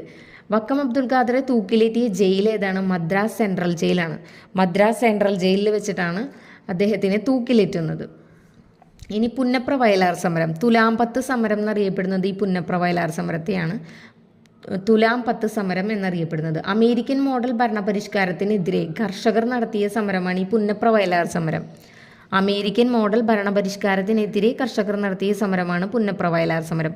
തുലാം 10 സമരം എന്നാണ് ഇത് അറിയപ്പെടുന്നത്. പൗരസ്വാതന്ത്ര്യത്തിനും ജനായത്ത ഭരണത്തിനും വേണ്ടി നടത്തിയ സമരം ഏതാണെന്നൊരു ചോദ്യമായിട്ട് പ്രീവിയസ് ഇയർ ചോദിച്ചിട്ടുണ്ട് ഒരു LDCക്ക്. അപ്പോൾ ഏതാണ്? പുന്നപ്ര വയലാർ സമരമാണ്. പൗരസ്വാതന്ത്ര്യത്തിനും ജനായത്ത ഭരണത്തിനും വേണ്ടി നടത്തിയ സമരം ഏതാണ്? പുന്നപ്ര വയലാർ സമരം. ഈ പുന്നപ്ര വയലാർ സമരം നടന്ന വർഷം ഏതാണ്? 1946 പുന്നപ്ര വയലാർ സമരം നടന്നത്. 1946. ഇനി സ്വതന്ത്ര തിരുവിതാംകൂർ വാദത്തിനും അമേരിക്കൻ മോഡൽ ഭരണത്തിനുമെതിരെ തിരുവിതാംകൂറിൽ നടന്ന സമരമാണ് ഈ പുന്നപ്ര വയലാർ സമരം. സ്വതന്ത്ര തിരുവിതാംകൂർ വാദത്തിനും അമേരിക്കൻ മോഡൽ ഭരണത്തിനുമെതിരെ തിരുവിതാംകൂറിൽ നടന്ന സമരമാണ് പുന്നപ്ര വയലാർ സമരം. 1946 പുന്നപ്ര വയലാർ സമരം നടന്നത്. തുലാം 10 സമരം എന്നറിയപ്പെടുന്നത് പുന്നപ്ര വയലാർ സമരമാണ്. ഇത് നടന്ന ജില്ല ഏതാണ്? ആലപ്പുഴയിലാണ് ഈ പുന്നപ്ര വയലാർ സമരം നടന്നത്. ഇതിന് നേതൃത്വം നൽകിയവരാണ് K Sankaranarayanan Thampi, TV Thomas, Pathros Sugathan, CK Kumarapanicker എന്നിവരാണ്. K Sankaranarayanan Thampi, TV Thomas, Pathros, Sugathan, CK Kumarapanicker ഇവരൊക്കെയാണ് പുന്നപ്ര വയലാർ സമരത്തിന് നേതൃത്വം നൽകിയത്. അമേരിക്കൻ മോഡൽ ഭരണപരിഷ്കാരം തിരുവിതാംകൂറിൽ നടപ്പിലാക്കിയ ദിവാനാണ് CP Ramaswamy Iyer. American model അറബിക്കടലിൽ എന്ന മുദ്രാവാക്യം ഈ സമരവുമായി ബന്ധപ്പെട്ടിരിക്കുന്നു. ഏത് സമരം? പുന്നപ്ര വയലാർ സമരവുമായി ബന്ധപ്പെട്ട മുദ്രാവാക്യമാണ് അമേരിക്കൻ മോഡൽ അറബിക്കടലിൽ എന്ന് പറഞ്ഞ മുദ്രാവാക്യം. അപ്പോൾ അമേരിക്കൻ മോഡൽ ഭരണപരിഷ്കാരം തിരുവിതാംകൂറിൽ നടപ്പിലാക്കിയ ദിവാനാരാണ്? CP രാമസ്വാമി അയ്യരാണ്. പുന്നപ്ര വയലാർ രക്തസാക്ഷി മണ്ഡപം സ്ഥിതി ചെയ്യുന്നത് ആലപ്പുഴയിലാണ്. ആലപ്പുഴയിൽ തന്നെയാണ് ഈ പുന്നപ്ര വയലാർ സമരം നടന്നത്. അപ്പോൾ ആലപ്പുഴയിലാണ് പുന്നപ്ര വയലാർ രക്തസാക്ഷി മണ്ഡപം സ്ഥിതി ചെയ്യുന്നത്. സമരത്തിൽ പങ്കെടുത്ത കേരള മുഖ്യമന്ത്രിയായിരുന്നു VS അച്യുതാനന്ദൻ. VS അച്യുതാനന്ദനാണ് ഈ പുന്നപ്ര വയലാർ സമരത്തിൽ പങ്കെടുത്ത മുഖ്യമന്ത്രി. കേരള മുഖ്യമന്ത്രി ആരാണെന്ന് ചോദിച്ചാൽ VS അച്യുതാനന്ദനാണ്. ഇനി പുന്നപ്ര വയലാർ സമരത്തിൻ്റെ പശ്ചാത്തലത്തിൽ മോഹൻകുമാർ എഴുതിയ 2018 വയലാർ അവാർഡ് നേടിയ കൃതിയാണ് ഉഷ്ണരാശി കരപ്പുറത്തിൻ്റെ ഇതിഹാസം. ഉഷ്ണരാശി കരപ്പുറത്തിൻ്റെ ഇതിഹാസം അത് VK മോഹൻകുമാർ എഴുതിയ കൃതിയാണ്. അദ്ദേഹത്തിൻ്റെ 2018 വയലാർ അവാർഡ് നേടിയ കൃതിയാണ് ഉഷ്ണരാശി കരപ്പുറത്തിൻ്റെ ഇതിഹാസം, VK മോഹൻകുമാർ. ഇത് പുന്നപ്ര വയലാർ സമരത്തിൻ്റെ പശ്ചാത്തലത്തിൽ എഴുതിയതാണ്. VK മോഹൻകുമാർ എഴുതിയ കൃതിയാണ് ഉഷ്ണരാശി കരപ്പുറത്തിൻ്റെ ഇതിഹാസം. അതിന് 2018 വയലാർ അവാർഡ് നേടിയ കൃതിയാണ്.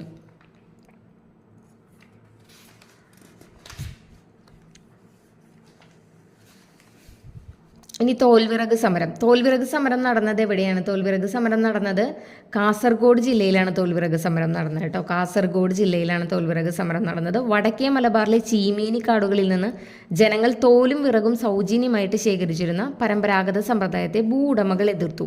അതിനെ തുടർന്ന് നടന്ന സമരമാണ് ഈ തോൽവിറക് സമരം. വടക്കേ മലബാറിലുള്ള ചീമേനി കാടുകളിൽ നിന്നാണ് ഈ ജനങ്ങൾ തോലും വിറകും സൗജന്യമായിട്ട് ശേഖരിച്ചിരുന്നത്. അത് അവർ പരമ്പരാഗതമായി ചെയ്തിരുന്ന ഒരു സമ്പ്രദായമാണ്.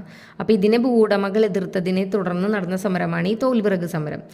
തോൽവിറക് സമരം നടന്നത് 1946 നവംബർ 15-നാണ്. അപ്പോൾ പുന്നപ്ര വയലാർ സമരവും നടന്നതും 1946-ലാണ്.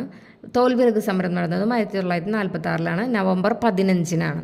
തോൽവിറക് സമരം നടന്ന സ്ഥലം ഏതാണ്? ചീമേനിയാണ്. കാസർഗോഡുള്ള ചീമേനിയിലാണ് ഈ തോൽവിറക് സമരം നടന്നത്. തോൽവിറക് സമര നായികയാണ് കാർത്യായനിയമ്മ. കാർത്യായനിയമ്മയാണ് തോൽവിറക് സമര നായിക. ഇനി അടുത്തതാണ് മാഹി വിമോചന സമരം. മയ്യഴി ജനകീയ സമരത്തിന് നേതൃത്വം കൊടുത്തത് ആരാണ്? IK കുമാരൻ മാസ്റ്ററാണ്. മയ്യഴി വിമോചന സമരത്തിന്, മയ്യഴി ജനകീയ സമരത്തിന് നേതൃത്വം കൊടുത്തത് ആരാണ്? IK കുമാരൻ മാസ്റ്ററാണ്. ഇനി ഇത് നടന്നത് 1948-ലാണ്. അപ്പോൾ എന്നാണ് ഈ സമരം നടന്നത്? മാഹി വിമോചന സമരം അല്ലെങ്കിൽ മയ്യഴി ജനകീയ സമരം നടന്നത് എന്നാണ്? 1948-ലാണ്. ഈ സമരത്തിൻ്റെ നേതാവായിരുന്നു IK കുമാരൻ മാസ്റ്റർ. 1948-ലാണ് ഈ സമരം നടന്നത്. മയ്യഴി ഗാന്ധി എന്നറിയപ്പെടുന്നത് IK കുമാരൻ മാസ്റ്ററാണ്. മയ്യഴി ഗാന്ധി എന്നറിയപ്പെടുന്നത്. സമരത്തിൽ പങ്കെടുത്ത സംഘടനയായിരുന്നു മഹാജനസഭ. അപ്പോൾ ഈ മാഹി വിമോചന സമരത്തിൽ പങ്കെടുത്ത സംഘടന ഏതായിരുന്നു? മഹാജനസഭയായിരുന്നു. ഇതിന് നേതൃത്വം കൊടുത്തത് IK കുമാരൻ മാസ്റ്ററാണ്. അദ്ദേഹം അറിയപ്പെട്ടിരുന്ന പേരാണ് മയ്യഴി ഗാന്ധി. ഇനി മഹാജനസഭ രൂപീകരിച്ചത് 1938-ലായിരുന്നു. അത് കഴിഞ്ഞ് 10 വർഷം കഴിഞ്ഞപ്പോഴായിരുന്നു അപ്പോൾ മാഹി വിമോചന സമരം 1948. മഹാജനസഭ രൂപീകരിച്ചത് 1938. മാഹി വിമോചന സമരം നടന്നത് 1948. ഈ മഹാജനസഭയിലെ വിപ്ലവകാരികൾ ഫ്രഞ്ച് പതാക അഴിച്ചുമാറ്റിയിട്ട് ഇന്ത്യൻ പതാക ഉയർത്തിയത് 1948 ഒക്ടോബർ 22-നാണ്. അപ്പോൾ 1948-ലായിരുന്നു മാഹി വിമോചന സമരം നടന്നത്. അപ്പോൾ 1948 ഒക്ടോബർ 22-നാണ് ഈ ഫ്രഞ്ച് പതാക അഴിച്ചുമാറ്റിയിട്ട് വിപ്ലവകാരികൾ എന്ത് ചെയ്തു? ഇന്ത്യൻ പതാക ഉയർത്തി. ഫ്രഞ്ചുകാർ വിമോചന സമരം അടിച്ചമർത്തിയത് 1948 ഒക്ടോബർ 28-നാണ്. അപ്പോൾ ഫ്രഞ്ചുകാർ തിരിച്ചത് എന്ത് ചെയ്തു? ഈ വിമോചന സമരം അടിച്ചമർത്തി. 1948 ഒക്ടോബർ 28-ന് ഫ്രഞ്ചുകാർ വിമോചന സമരം അടിച്ചമർത്തി. 1948 ഒക്ടോബർ 22-ന് ഫ്രഞ്ച് പതാക മാറ്റിയിട്ട് വിപ്ലവകാരികൾ എന്തു ചെയ്തു? വിപ്ലവകാരികൾ ഇന്ത്യൻ പതാക ഉയർത്തി. 1948 ഒക്ടോബർ 22-ന് ഫ്രഞ്ചുകാർ വിമോചന സമരം അടിച്ചമർത്തിയതെന്നാണ് 1948 ഒക്ടോബർ 28-നാണ്. ഫ്രഞ്ച് പതാക അഴിച്ചുമാറ്റി ഇന്ത്യൻ പതാക ഉയർത്തിയത് ഒക്ടോബർ 22-ആണ്. ഞാൻ തെറ്റി പറഞ്ഞെന്ന് എനിക്കൊരു ഡൗട്ട് അടിച്ച് ക്ലിയർ ചെയ്തതാണ്. 1948 ഒക്ടോബർ 22-നാണ് ഫ്രഞ്ച് പതാക അഴിച്ചുമാറ്റിയിട്ട് ഇന്ത്യൻ പതാക ഉയർത്തിയത്. പെട്ടെന്ന് പറയുമ്പോൾ ഇങ്ങനെ മാറിപ്പോയിണ്ടോ എന്നൊരു ഡൗട്ട്. അങ്ങനെ സമരക്കാർ മയ്യഴിയിലേക്ക് ബഹുജന മാർച്ച് നടത്തിയത് 1954 ജൂലൈ 14-നാണ്. 1954 ജൂലൈ 14-നാണ് സമരക്കാർ മയ്യഴിയിലേക്ക് ബഹുജന മാർച്ച് നടത്തിയത്. ഇനി ഫ്രഞ്ചുകാർ മാഹി വിട്ടുപോയ വർഷം എന്നാണ്. 1954 ജൂലൈ 16 ഫ്രഞ്ചുകാർ മാഹി വിട്ടുപോയി. അപ്പോൾ 1948 മാഹി വിമോചന സമരം. അതിൻ്റെ നേതാവാരായിരുന്നു ഐക്യകുമാരൻ മാസ്റ്റർ. മയ്യഴി ഗാന്ധി എന്നായിരുന്നു ഐക്യകുമാരൻ മാസ്റ്റർ അറിയപ്പെട്ടിരുന്നത്. ഈ സമരത്തിൽ പങ്കെടുത്ത സംഘടനയായിരുന്നു മഹാജനസഭ. ഈ മഹാജനസഭ രൂപീകരിച്ച വർഷം 1938. ഇനി മഹാജനസഭയിലെ വിപ്ലവകാരികൾ ഫ്രഞ്ച് പതാക അഴിച്ചു മാറ്റിയിട്ട് ഇന്ത്യൻ പതാക ഉയർത്തി. അതെന്ന് 1948 ഒക്ടോബർ 22. ഫ്രഞ്ചുകാർ വിമോചന സമരം അടിച്ചമർത്തിയതെന്നാണ് 1948 ഒക്ടോബർ 28. ഇനി സമരക്കാർ മയ്യഴിയിലേക്ക് ബഹുജന മാർച്ച് നടത്തി. അത് 1954 ജൂലൈ 14 മയ്യഴിയിലേക്ക് ഈ സമരക്കാർ ബഹുജന മാർച്ച് നടത്തിയത്. 1954 ജൂലൈ 16 ഫ്രഞ്ചുകാർ മാഹി വിട്ടുപോയി. ഇനി ഇവിടെ കുറച്ച് ക്വസ്റ്റ്യൻസ് കൊടുത്തിരിക്കുന്നത് പ്രീവിയസ് ഇയർ ക്വസ്റ്റ്യൻസ്. താഴെ കൊടുക്കുന്നവയിൽ ശരിയല്ലാത്തത് ഏതെന്ന് ചോദിച്ചിട്ടുണ്ട്. നമുക്ക് ശരിയായത് പറയാം. അപ്പോൾ വൈക്കം സത്യാഗ്രഹം ടി.കെ. മാധവനാണ്. ടി.കെ. മാധവൻ. ഇനി പാലിയം സത്യാഗ്രഹം അത് ഇതിൽ തെറ്റാണ് കൊടുത്തിരിക്കുന്നത്. അപ്പോൾ നമുക്ക് ശരിയായത് ഗുരുവായൂർ സത്യാഗ്രഹം പറയും. ഗുരുവായൂർ സത്യാഗ്രഹം കെ കേളപ്പൻ. അപ്പോൾ ഗുരുവായൂർ സത്യാഗ്രഹം കെ കേളപ്പനാണ്. ഓക്കെ.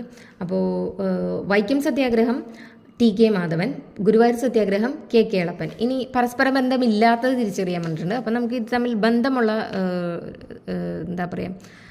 ബന്ധമുള്ളത് ഏതൊക്കെയാണെന്ന് വെച്ചാൽ അത് പറയാം. വാഗൺ ട്രാജഡി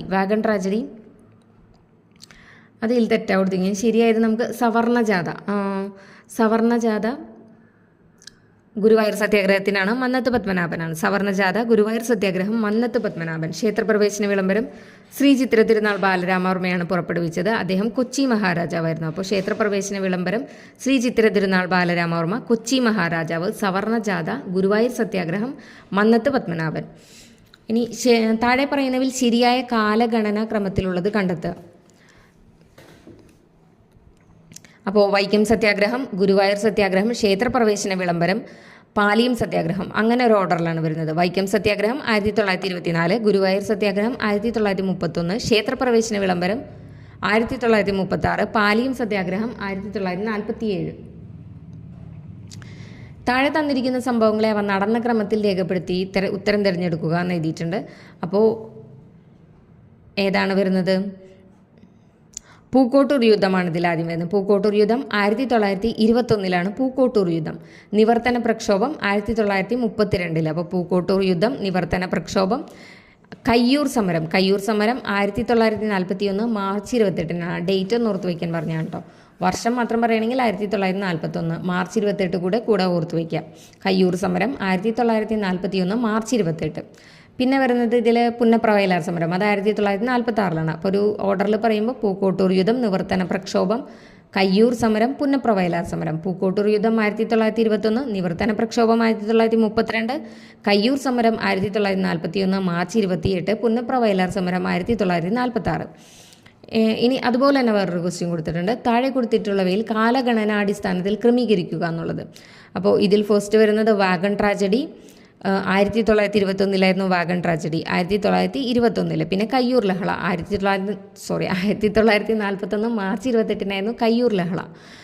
പിന്നെ പുന്നപ്രവയലാർ സമരം 1946 പുന്നപ്രവയലാർ സമരം. തിരുക്കൊച്ചി സംസ്ഥാനം രൂപീകരണം 1949. അപ്പോൾ വാഗൺ ട്രാജഡി, കയ്യൂർ ലഹള, പുന്നപ്രവയലാർ സമരം, തിരുക്കൊച്ചി സംസ്ഥാന രൂപീകരണം. വാഗൺ ട്രാജഡി 1921, കയ്യൂർ ലഹള 1941 മാർച്ച് 28, പുന്നപ്രവയലാർ സമരം 1946, തിരുക്കൊച്ചി സംസ്ഥാന രൂപീകരണം 1949. ഓക്കെ. ഇനി നെക്സ്റ്റ് ഇതിൽ ഓരോ വിപ്ലവങ്ങളും അതിൻ്റെ ഇയറും പിന്നെ നേതൃത്വം നൽകിയവരെയും കുറിച്ചിട്ട് കൊടുത്തിട്ടുണ്ട്. അത് ജസ്റ്റ് ഒന്ന് വായിച്ചു പോവാം. 1793 മുതൽ 97 വരെ ഒന്നാം പഴശ്ശി വിപ്ലവമായിരുന്നു. പഴശ്ശിരാജയാണ് അത് നയിച്ചത്. 1793 മുതൽ 97 വരെ ഒന്നാം പഴശ്ശി വിപ്ലവം പഴശ്ശിരാജ. രണ്ടാം പഴശ്ശി വിപ്ലവം 1800 മുതൽ 1805 വരെ രണ്ടാം പഴശ്ശി വിപ്ലവം. 1809 കുണ്ടറ വിളംബരം, വേലുത്തമ്പി ദളവ. 1812 കുറിച്യ കലാപം. 1891 മലയാളി മെമ്മോറിയൽ ജി.പി. പിള്ളയായിരുന്നു. 1896 ഈഴവ മെമ്മോറിയൽ ഡോക്ടർ പൽപ്പു. ഇനി 1917 തളിക്ഷേത്ര പ്രക്ഷോഭം. അതൊക്കെ ജസ്റ്റ് അറിഞ്ഞിരിക്കുക. 1919 പൗരസമത്വ പ്രക്ഷോഭം, പൗരസമത്വവാദ പ്രക്ഷോഭം. 1919 നടന്നതാണ് പൗരസമത്വവാദ പ്രക്ഷോഭം. 1917 തളിക്ഷേത്ര പ്രക്ഷോഭം KP കേശവമേനോൻ, മഞ്ചേരി രാമയ്യർ, C കൃഷ്ണൻ എന്നിവരായിരുന്നു. 1921 വാഗൺ ട്രാജഡി. 1924 വൈക്കം സത്യാഗ്രഹം, TK Madhavan, CV Kunhiraman, KK എളപ്പൻ, KP Kesava Menon. 1926 Suchindram സത്യാഗ്രഹം. 1926 ശുചീന്ദ്രം സത്യാഗ്രഹം. ME Naidu, H Perumal Panicker, Gandhidas, PC താണുമാലയ Perumal. ഇനി 1931 ഗുരുവായൂർ സത്യാഗ്രഹം, KK എളപ്പൻ, മന്നത്ത് പത്മനാഭൻ. ഗുരുവായൂർ സത്യാഗ്രഹം, KK എളപ്പൻ, മന്നത്ത് പത്മനാഭൻ. 1931. 1932 നിവർത്തന പ്രക്ഷോഭം, C Kesavan, TM Varghese, NV Joseph, PK Kunju. T Kesavan, TM Varghese, C Kesavan, TM Varghese, NV Joseph, PK Kunju. Guruvayur സത്യാഗ്രഹം, നിവർത്തന പ്രക്ഷോഭം. അയ്യോ, ഞാനൊന്ന് കയറ്റി പറഞ്ഞുപോയി, സോറി. ഗുരുവായൂർ സത്യാഗ്രഹം കൂടെ അങ്ങോട്ട് പറഞ്ഞുപോയി. നിവർത്തന പ്രക്ഷോഭം കേട്ടോ. 1932 നിവർത്തന പ്രക്ഷോഭം, C Kesavan, TM Varghese, NV Joseph, PK Kunju. 1936 വൈദ്യുതി പ്രക്ഷോഭം നടന്നത് AR മേനോൻ, ഇക്കണ്ടവാരി, റീയൂണി എന്നിവർ ചേർന്നിട്ടുള്ളതായിരുന്നു വൈദ്യുതി പ്രക്ഷോഭം. 1936 AR മേനോൻ, ഇക്കണ്ടവാരി, റീയൂണി. ഇനി കല്ലറ പാങ്ങോട് സമരം 1938. കടയ്ക്കൽ പ്രക്ഷോഭം 1938 തന്നെയാണ്. അപ്പോൾ 1938 കടയ്ക്കൽ പ്രക്ഷോഭം, കല്ലറ പാങ്ങോട് സമരം ഇതൊക്കെ ഉണ്ടായിരുന്നു. പിന്നെ 1946 പുന്നപ്ര വയലാർ സമരം, K Sankaranarayanan Thampi, TV Thomas, Pathros Sugathan, CK Kumarapanicker. 1946 തന്നെയായിരുന്നു കരിവള്ളൂർ സമരം, തോൽവിറക് സമരം, കുട്ടംകുളം സമരം. ഇത്രയും സമരങ്ങൾ 1946 നടന്നതാണ്. പുന്നപ്ര വയലാർ സമരം, കരിവള്ളൂർ സമരം, തോൽവിറക് സമരം, കുട്ടംകുളം സമരം. 1948 മാഹി വിമോചന സമരം. IK കുമാരൻ മാസ്റ്ററാണ് നേതൃത്വം വഹിച്ചത്. മാഹി വിമോചന സമരം 1948. 1946 പുന്നപ്ര വയലാർ സമരം, കരിവള്ളൂർ സമരം, തോൽവിറക് സമരം, കുട്ടംകുളം സമരം. തോൽവിറക് സമരത്തിൻ്റെ സമരനായിക എന്നറിയപ്പെടുന്നത് കാർത്യായനി അമ്മയായിരുന്നു. കാർത്യായനി അമ്മ.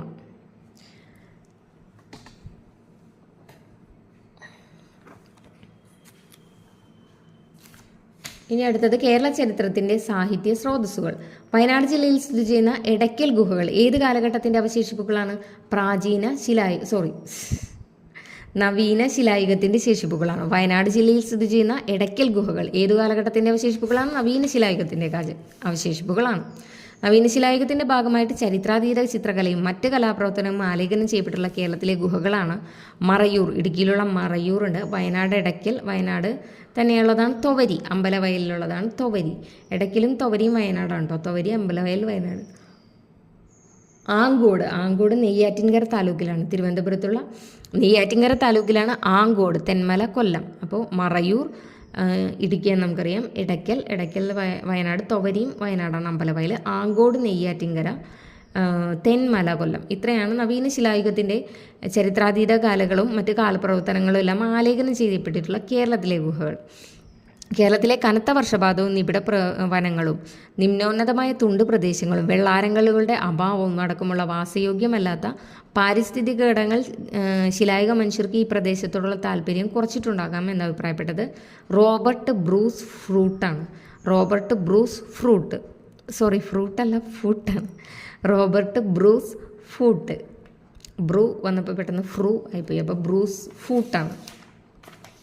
കേരളത്തിലെ ഈ കാലാവസ്ഥ സംഭവങ്ങളൊന്നും മനുഷ്യന് വാസയോഗ്യമല്ല. അപ്പോൾ ഇതൊക്കെ ശിലായുഗ മനുഷ്യർക്ക് താല്പര്യം കുറച്ചിട്ടുണ്ടാവാം എന്ന് അഭിപ്രായപ്പെട്ടത് റോബർട്ട് ബ്രൂസ് ഫൂട്ടാണ്.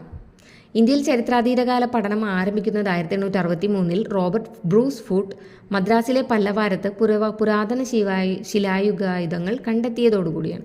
അപ്പോൾ 1863 റോബർട്ട് ബ്രൂസ് ഫൂട്ട് മദ്രാസിലുള്ള പല്ലവാരത്ത് പുരാതന ശിലായുഗത്തിൻ്റെ ആയുധങ്ങൾ കണ്ടെത്തി. അതാണ് ഇന്ത്യയിൽ ചരിത്രാതീത കാല പഠനം ആരംഭിക്കുന്നത്.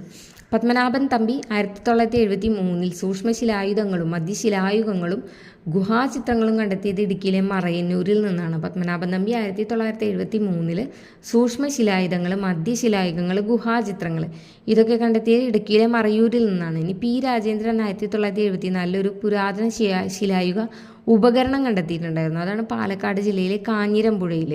പി രാജേന്ദ്രൻ 1974 ഒരു പുരാതന ശിലായുഗ ഉപകരണം കണ്ടെത്തിയത് പാലക്കാട് ജില്ലയിലുള്ള കാഞ്ഞിരമ്പുഴയിലാണ് ഒരു ശിലായുഗ ഉപകരണം കണ്ടെത്തിയത്. നവീന ശിലായുഗ കോടാലികൾ കണ്ടെത്തിയത് താമരശ്ശേരി പൂതാടി പറമ്പിക്കുളമാണ്. നവീന ശിലായുഗത്തിലെ കോടാലികൾ കണ്ടെത്തിയത് 1975 താമരശ്ശേരി, 78 പൂതാടി, 83 പറമ്പിക്കുളം. ഇനി 1989 പി രാജേന്ദ്രൻ നവീന ശിലായുഗത്തിൽ ഒരു കോടാലി കണ്ടെത്തി. അതാണ് ഇപ്പോൾ പറഞ്ഞത് അല്ലേ, താമരശ്ശേരി. 1975 പൂതാടി, 78 പറമ്പിക്കുളം, 83. ഇനി 1989 പി രാജേന്ദ്രൻ നവീന ശിലായുഗത്തിലെ ഒരു കോടാലി കണ്ടെത്തിയത് എവിടെയാണ്? മൺട്രോ തുരുത്തിൽ നിന്നാണ്. കല്ലട നദീതര പ്രദേശമാണ്, കൊല്ലം ജില്ലയാണ് ഈ മൺട്രോ എന്ന് പറയുന്നത്. 2008 സൂക്ഷ്മശിലായുധങ്ങൾ കണ്ടെത്തിയ പ്രദേശം ഏതായിരുന്നു? പാലക്കാട് ജില്ലയിലെ ആനക്കരയിൽ. കേരള ചരിത്രത്തിൻ്റെ സാഹിത്യ സ്രോതസ്സുകൾ, അതിൽ പ്രീവിയസ് ഇയർ ചോദിച്ചിട്ടുള്ള ക്വസ്റ്റ്യൻസ് അതിൻ്റെ എക്സ്പ്ലനേഷൻസ് ഒക്കെയാണ്. അപ്പോൾ വയനാട് ജില്ലയിൽ സ്ഥിതി ചെയ്യുന്ന എടയ്ക്കൽ ഗുഹകൾ ഏതു കാലഘട്ടത്തിൻ്റെ അവശേഷിപ്പുകളാണെന്നാണ് ഇപ്പോൾ ചോദിച്ചിരിക്കുന്നത്. നവീന ശിലായുഗത്തിൻ്റെ അവശേഷിപ്പുകളാണ് വയനാട് ജില്ലയിൽ സ്ഥിതി ചെയ്യുന്ന എടയ്ക്കൽ ഗുഹകൾ. വയനാട് ജില്ലയിൽ സ്ഥിതി ചെയ്യുന്ന എടയ്ക്കൽ ഗുഹകൾ നവീന ശിലായുഗത്തിൻ്റെ അവശേഷിപ്പുകളാണ്. നവീന ശിലായുഗത്തിൻ്റെ ഭാഗമായി ചരിത്രാതീത ചിത്രകലയും മറ്റ് കലാപ്രവർത്തനങ്ങളും ആലേഖനം ചെയ്യപ്പെട്ടിട്ടുള്ള കേരളത്തിലെ ഗുഹകളാണ് മറയൂർ എവിടെയാണ്? ഇടുക്കി. എടയ്ക്കൽ വയനാട്. തൊവരി വയനാട് തന്നെയാണ്, അമ്പലവയലാണ്. അപ്പോൾ എടയ്ക്കൽ, തൊവരി വയനാട്, മറയൂർ ഇടുക്കി, ആങ്കോട് നെയ്യാറ്റിൻകര താലൂക്ക് തിരുവനന്തപുരം, തെന്മല കൊല്ലം. അപ്പോൾ നവീന ശിലായുഗത്തിൻ്റെ ഭാഗമായി ചരിത്രാതീത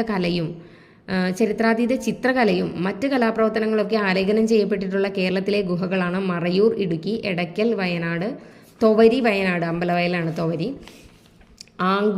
ആങ്കോട് നെയ്യാറ്റിൻകര താലൂക്ക് തിരുവനന്തപുരം, തെന്മല കൊല്ലം. കേരളത്തിലെ കനത്ത വർഷപാതവും നിബിഡ വനങ്ങളും നിമ്നോന്നതമായ തുണ്ട് പ്രദേശങ്ങളും വെള്ളാരങ്കലുകളുടെ അഭാവവും അടക്കമുള്ള വാസയോഗ്യമല്ലാത്ത പാരിസ്ഥിതിക ഘടകങ്ങൾ ശിലായുഗ മനുഷ്യർക്ക് ഈ പ്രദേശത്തോടുള്ള താല്പര്യം കുറച്ചിട്ടുണ്ടാകാം എന്ന് അഭിപ്രായപ്പെട്ടത് റോബർട്ട് ബ്രൂസ് ഫൂട്ട്. ഇന്ത്യയിൽ ചരിത്രാതീത കാല പഠനം ആരംഭിക്കുന്നത് 1863 റോബർട്ട് ബ്രൂസ് ഫൂട്ട് മദ്രാസിലെ പല്ലവാരത്ത് പുരാതന ശിലായുഗായുധങ്ങൾ കണ്ടെത്തിയതോടുകൂടിയാണ്. അപ്പോൾ ഇന്ത്യയിൽ ചരിത്രാതീത കാല പഠനം ആരംഭിക്കുന്നത് എപ്പോഴാണ്? 1863 റോബർട്ട് ബ്രൂസ് ഫൂട്ട് മദ്രാസിലുള്ള പല്ലവാരത്ത് പുരാതന ശിലായുഗായുധങ്ങൾ കണ്ടെത്തിയതോടുകൂടിയാണ് ഇന്ത്യയിൽ ചരിത്രാതീത കാല പഠനം ആരംഭിക്കുന്നത്. 1863 റോബർട്ട് ബ്രൂസ് ഫൂട്ടാണ് ആരംഭിക്കുന്നത്. അപ്പോൾ ഈ വാസയോഗ്യമല്ലാത്ത പാരിസ്ഥിതിക ഘടകങ്ങൾ ശിലായുഗ മനുഷ്യർക്ക് പ്രദേശത്തുള്ള താല്പര്യം കുറച്ചിട്ടുണ്ടാകാം എന്നുള്ളത് അഭിപ്രായപ്പെട്ടത് റോബർട്ട് ബ്രൂസ് ഫൂട്ടാണ്. പത്മനാഭൻ തമ്പി 1973 സൂക്ഷ്മ ശിലായുധങ്ങളും മധ്യ ശിലായുധങ്ങളും ഗുഹാചിത്രങ്ങളും ഒക്കെ കണ്ടെത്തി. അത് ഇടുക്കിയിലെ മറയൂരിൽ നിന്നാണ്. അത് നമ്മൾ പറഞ്ഞിട്ടുണ്ടായിരുന്നു. നവീന ശിലായുഗത്തിൻ്റെ ഭാഗമായിട്ടുള്ള ചരിത്രാതീത ചിത്രകലയും മറ്റ് കലാപ്രവർത്തനങ്ങളൊക്കെ ആലേഖനം ചെയ്യപ്പെട്ടുള്ള കേരളത്തിലെ ഗുഹകൾ ഏതൊക്കെയെന്നുള്ളതിൽ മറയൂർ, ഇടുക്കി പറഞ്ഞിട്ടുണ്ടായിരുന്നു. അപ്പോൾ അവിടെ നിന്നാണ് പത്മനാഭൻ തമ്പി 1973 സൂക്ഷ്മ ശിലായുധങ്ങളും മധ്യശിലായുഗങ്ങളും ഗുഹാചിത്രങ്ങളൊക്കെ കണ്ടെത്തിയത് ഇടുക്കിയിലെ മറയൂരിൽ നിന്ന്. പി രാജേന്ദ്രൻ 1974 ഒരു പുരാതന ശിലായുഗ ഉപകരണം കണ്ടെത്തിയിരുന്നത് പാലക്കാട് ജില്ലയിലെ കാഞ്ഞിരമ്പുഴയിൽ നിന്ന് 1974. നവീന ശിലായുഗ കോടാലികൾ കണ്ടെത്തിയത് താമരശ്ശേരി, പൂതാടി, പറമ്പിക്കുളം ഇവിടെ നിന്നൊക്കെയാണ് നവീന ശിലായുഗ കോടാലികൾ കണ്ടെത്തിയത്. എവിടെ നിന്നാണ്? താമരശ്ശേരി, പൂതാടി, പറമ്പിക്കുളം. പറമ്പിക്കുളം അത് കണക്ട് ചെയ്യാനൊരു എളുപ്പ വഴിയുണ്ട്. കുളത്തുനിന്ന് താമര ഉണ്ടാവും, താമര അപ്പോൾ പൂതാടി എന്ന് പറയില്ലേ, അങ്ങനെ. അപ്പോൾ താമരശ്ശേരി, പൂതാടി, പറമ്പിക്കുളം, താമരശ്ശേരി, പൂതാടി, പറമ്പിക്കുളത്ത് നിന്ന് താമരപ്പൂതാടി, അങ്ങനെ. അപ്പോൾ നവീന ശിലായുഗ കോടാലികൾ കണ്ടെത്തിയത് താമരശ്ശേരി, പൂതാടി, പറമ്പിക്കുളം. ഇനി 1989 പി രാജേന്ദ്രൻ നവീന ശിലായുഗത്തിലെ ഒരു കോടാലി കണ്ടെത്തിയത് മൺട്രോ തുരുത്തിൽ നിന്നാണ്. കല്ലട നദീതട പ്രദേശത്ത് നിന്നാണ് കണ്ടെത്തിയത്. കൊല്ലം ജില്ലയിലെ കല്ലട നദീതട പ്രദേശത്ത് നിന്ന് മൺട്രോ തുരുത്തിൽ 1989 പി രാജേന്ദ്രൻ നവീന ശിലായുഗത്തിലെ ഒരു കോടാലി കണ്ടെത്തിയിരുന്നു. 2008 സൂക്ഷ്മ ശിലായുധങ്ങൾ കണ്ടെത്തിയത് പാലക്കാട് ജില്ലയിലെ ആനക്കരയിൽ നിന്നാണ്. 2008 സൂക്ഷ്മ ശിലായുധങ്ങൾ കണ്ടെത്തിയത് പാലക്കാട് ജില്ലയിലെ ആനക്കരയിൽ നിന്ന്.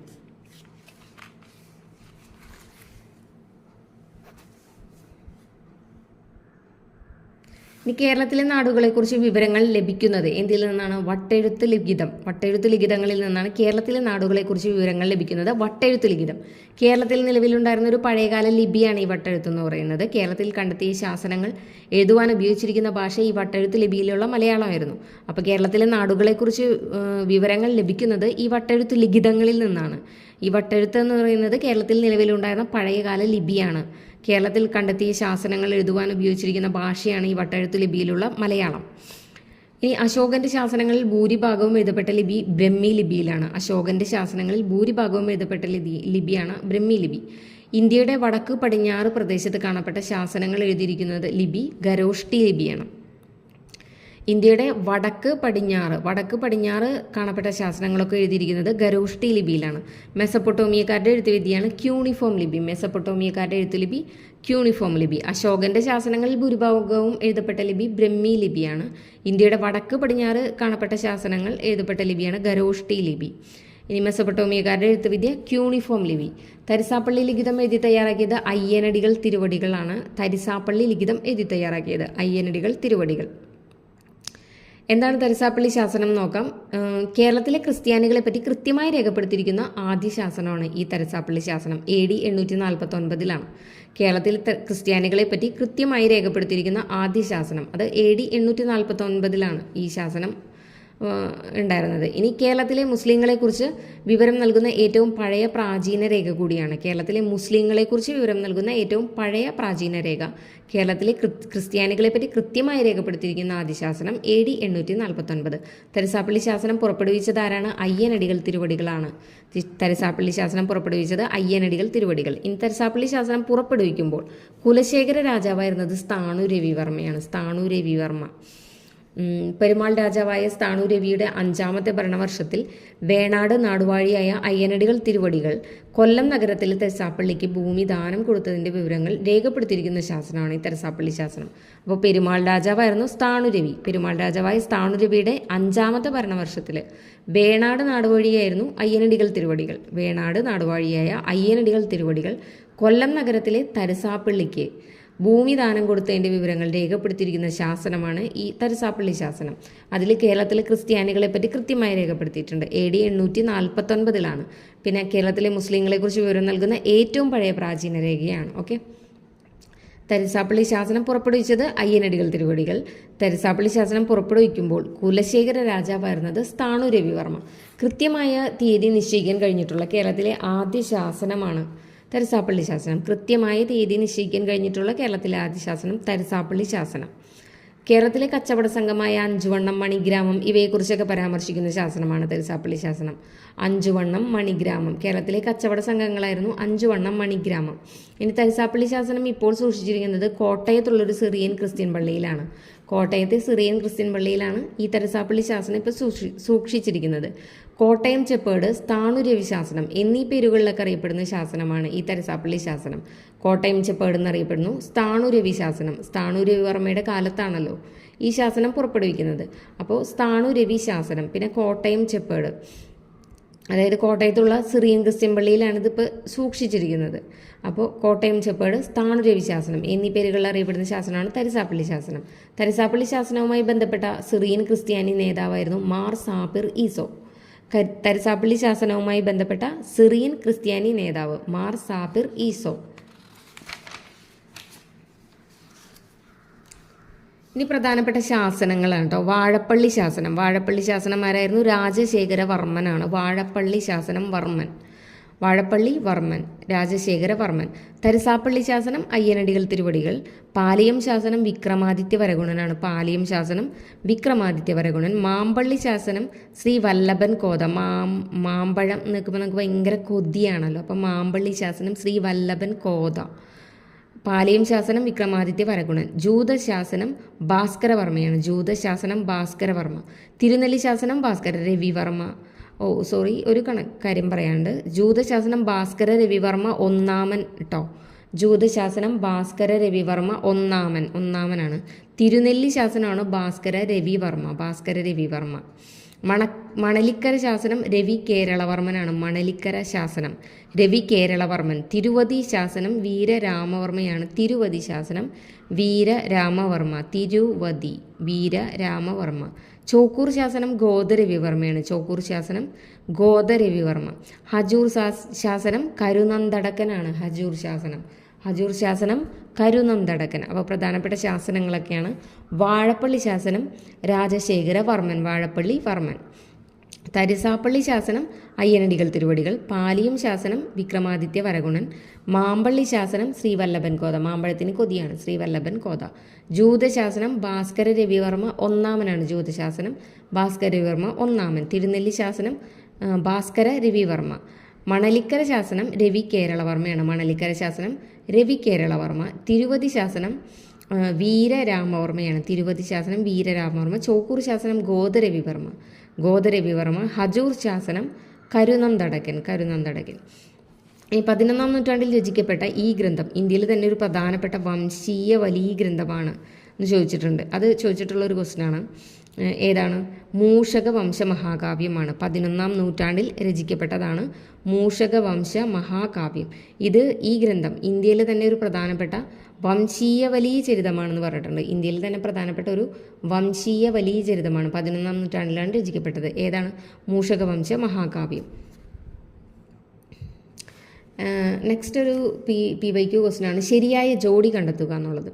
അതിൽ ശരിയായ ജോഡി മൂഷകവംശകാവ്യം ആരാണ്? അതുലനാണ്. മൂഷകവംശകാവ്യം എഴുതിയത് ആരാണ്? അതുലൻ. കേരളപ്പഴമ ഹെർമൻ ഗുണ്ടേർട്ടിൻ്റെയാണ്. Keralappazhama Hermann Gundert. മൂഷകവംശകാവ്യം അതുലൻ.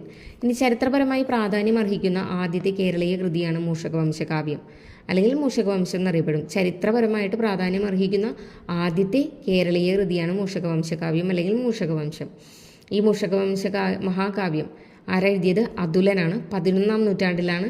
ഇന്ത്യയിൽ തന്നെ ഒരു പ്രധാനപ്പെട്ട വംശീയ വലിയ ചരിതമാണ് മൂഷകവംശകാവ്യം. കേരളത്തിലെയും ഇന്ത്യയിലെയും ആദ്യത്തെ രാജവംശാവലി ചരിതം ഏതാണെന്ന് ചോദിച്ചാലും ഈ 11-ാം നൂറ്റാണ്ടിൽ രചിക്കപ്പെട്ട മൂഷകവംശകാവ്യം തന്നെയാണ്. കേരളത്തിലെയും ഇന്ത്യയിലെയും ആദ്യത്തെ രാജവംശാവലി ചരിതം. വംശാവലി ചരിതം എന്ന് അർത്ഥം നമുക്ക് പറഞ്ഞല്ലോ. അപ്പോൾ രാജവംശാവലി ചരിതം ഏതാണെന്ന് ചോദിച്ചാൽ ഈ 11-ാം നൂറ്റാണ്ടിൽ രചിക്കപ്പെട്ട മൂഷകവംശകാവ്യമാണ്. കണ്ണൂർ ജില്ലയിലെ ഏഴിമലയിലെ മൂഷകവംശ പരമ്പരയെ സംസ്കൃതത്തിൽ രചിക്കപ്പെട്ട ഒരു അർദ്ധചരിത്ര ദിനവൃത്താന്തമാണ് മൂഷകവംശകാവ്യം. കണ്ണൂർ ജില്ലയിലുള്ള ഏഴിമലയിൽ മൂഷകവംശ പരമ്പരയെ സംസ്കൃതത്തിൽ രചിക്കപ്പെട്ട ഒരു അർദ്ധചരിത്ര ദിനവൃത്താന്തം കൂടിയാണ് മൂഷകവംശകാവ്യം. മൂഷകവംശകാവ്യത്തിൽ ഉൾക്കൊള്ളുന്ന അധ്യായങ്ങളുടെ എണ്ണം എന്ന് വെച്ചാൽ 15 അധ്യായങ്ങളാണ് മൂഷകവംശകാവ്യത്തിൽ ഉൾക്കൊള്ളുന്നത്. 15 അധ്യായങ്ങൾ. വംശചരിത്രത്തിൻ്റെയും പ്രാദേശിക ചരിത്രത്തിൻ്റെയും കേരളത്തിൽ ഇന്ന് ലഭ്യമായ ഏറ്റവും പഴക്കമേറിയ കൃതിയാണ് ഈ മൂഷകവംശകാവ്യം. വംശചരിത്രത്തിൻ്റെയും പ്രാദേശിക ചരിത്രത്തിൻ്റെയും കേരളത്തിൽ ഇന്ന് ലഭ്യമായിട്ടുള്ള ഏറ്റവും പഴക്കമേറിയ കൃതിയാണ് മൂഷകവംശകാവ്യം. മൂഷകവംശകാവ്യത്തിൻ്റെ കർത്താവാരാണ്? അതുലനാണ്. കേരളത്തിലെയും ഇന്ത്യയിലെയും ആദ്യത്തെ രാജവംശാവലി ചരിതം ചോദിച്ചാലും 11-ാം നൂറ്റാണ്ടിലെ മൂഷകവംശകാവ്യമാണ്. കണ്ണൂർ ജില്ലയിലെ ഏഴിമലയിലെ മൂഷകവംശ പരമ്പരയെ സംസ്കൃതത്തിൽ രചിക്കപ്പെട്ട ഒരു അർദ്ധചരിത്ര ദിനവൃത്താന്തമാണ് മൂഷകവംശകാവ്യം. ഇതിൽ 15 അധ്യായങ്ങളാണ് ഉള്ളത്. കേരളപ്പഴമ എന്ന ഗ്രന്ഥത്തിൻ്റെ കർത്താവാരാണ്? ഹെർമൻ ഗുണ്ടേർട്ടാണ് കേട്ടോ. കേരളപ്പഴമ എന്ന ഗ്രന്ഥത്തിൻ്റെ കർത്താവാണ് Hermann Gundert. Basel Evangelical missionary സൊസൈറ്റിയുടെ പ്രവർത്തകനായിരുന്നു കേട്ടോ Hermann Gundert. Basel Evangelical missionary സൊസൈറ്റിയുടെ പ്രവർത്തകനായിരുന്നു ഹെർമൻ ഗുണ്ടേർട്ട്.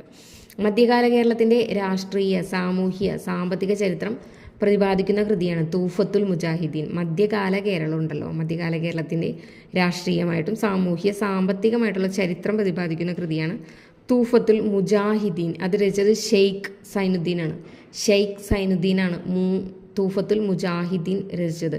അത് മധ്യകാല കേരളത്തിൻ്റെ രാഷ്ട്രീയ, സാമൂഹ്യ, സാമ്പത്തിക ചരിത്രം പ്രതിപാദിക്കുന്ന കൃതിയാണ്.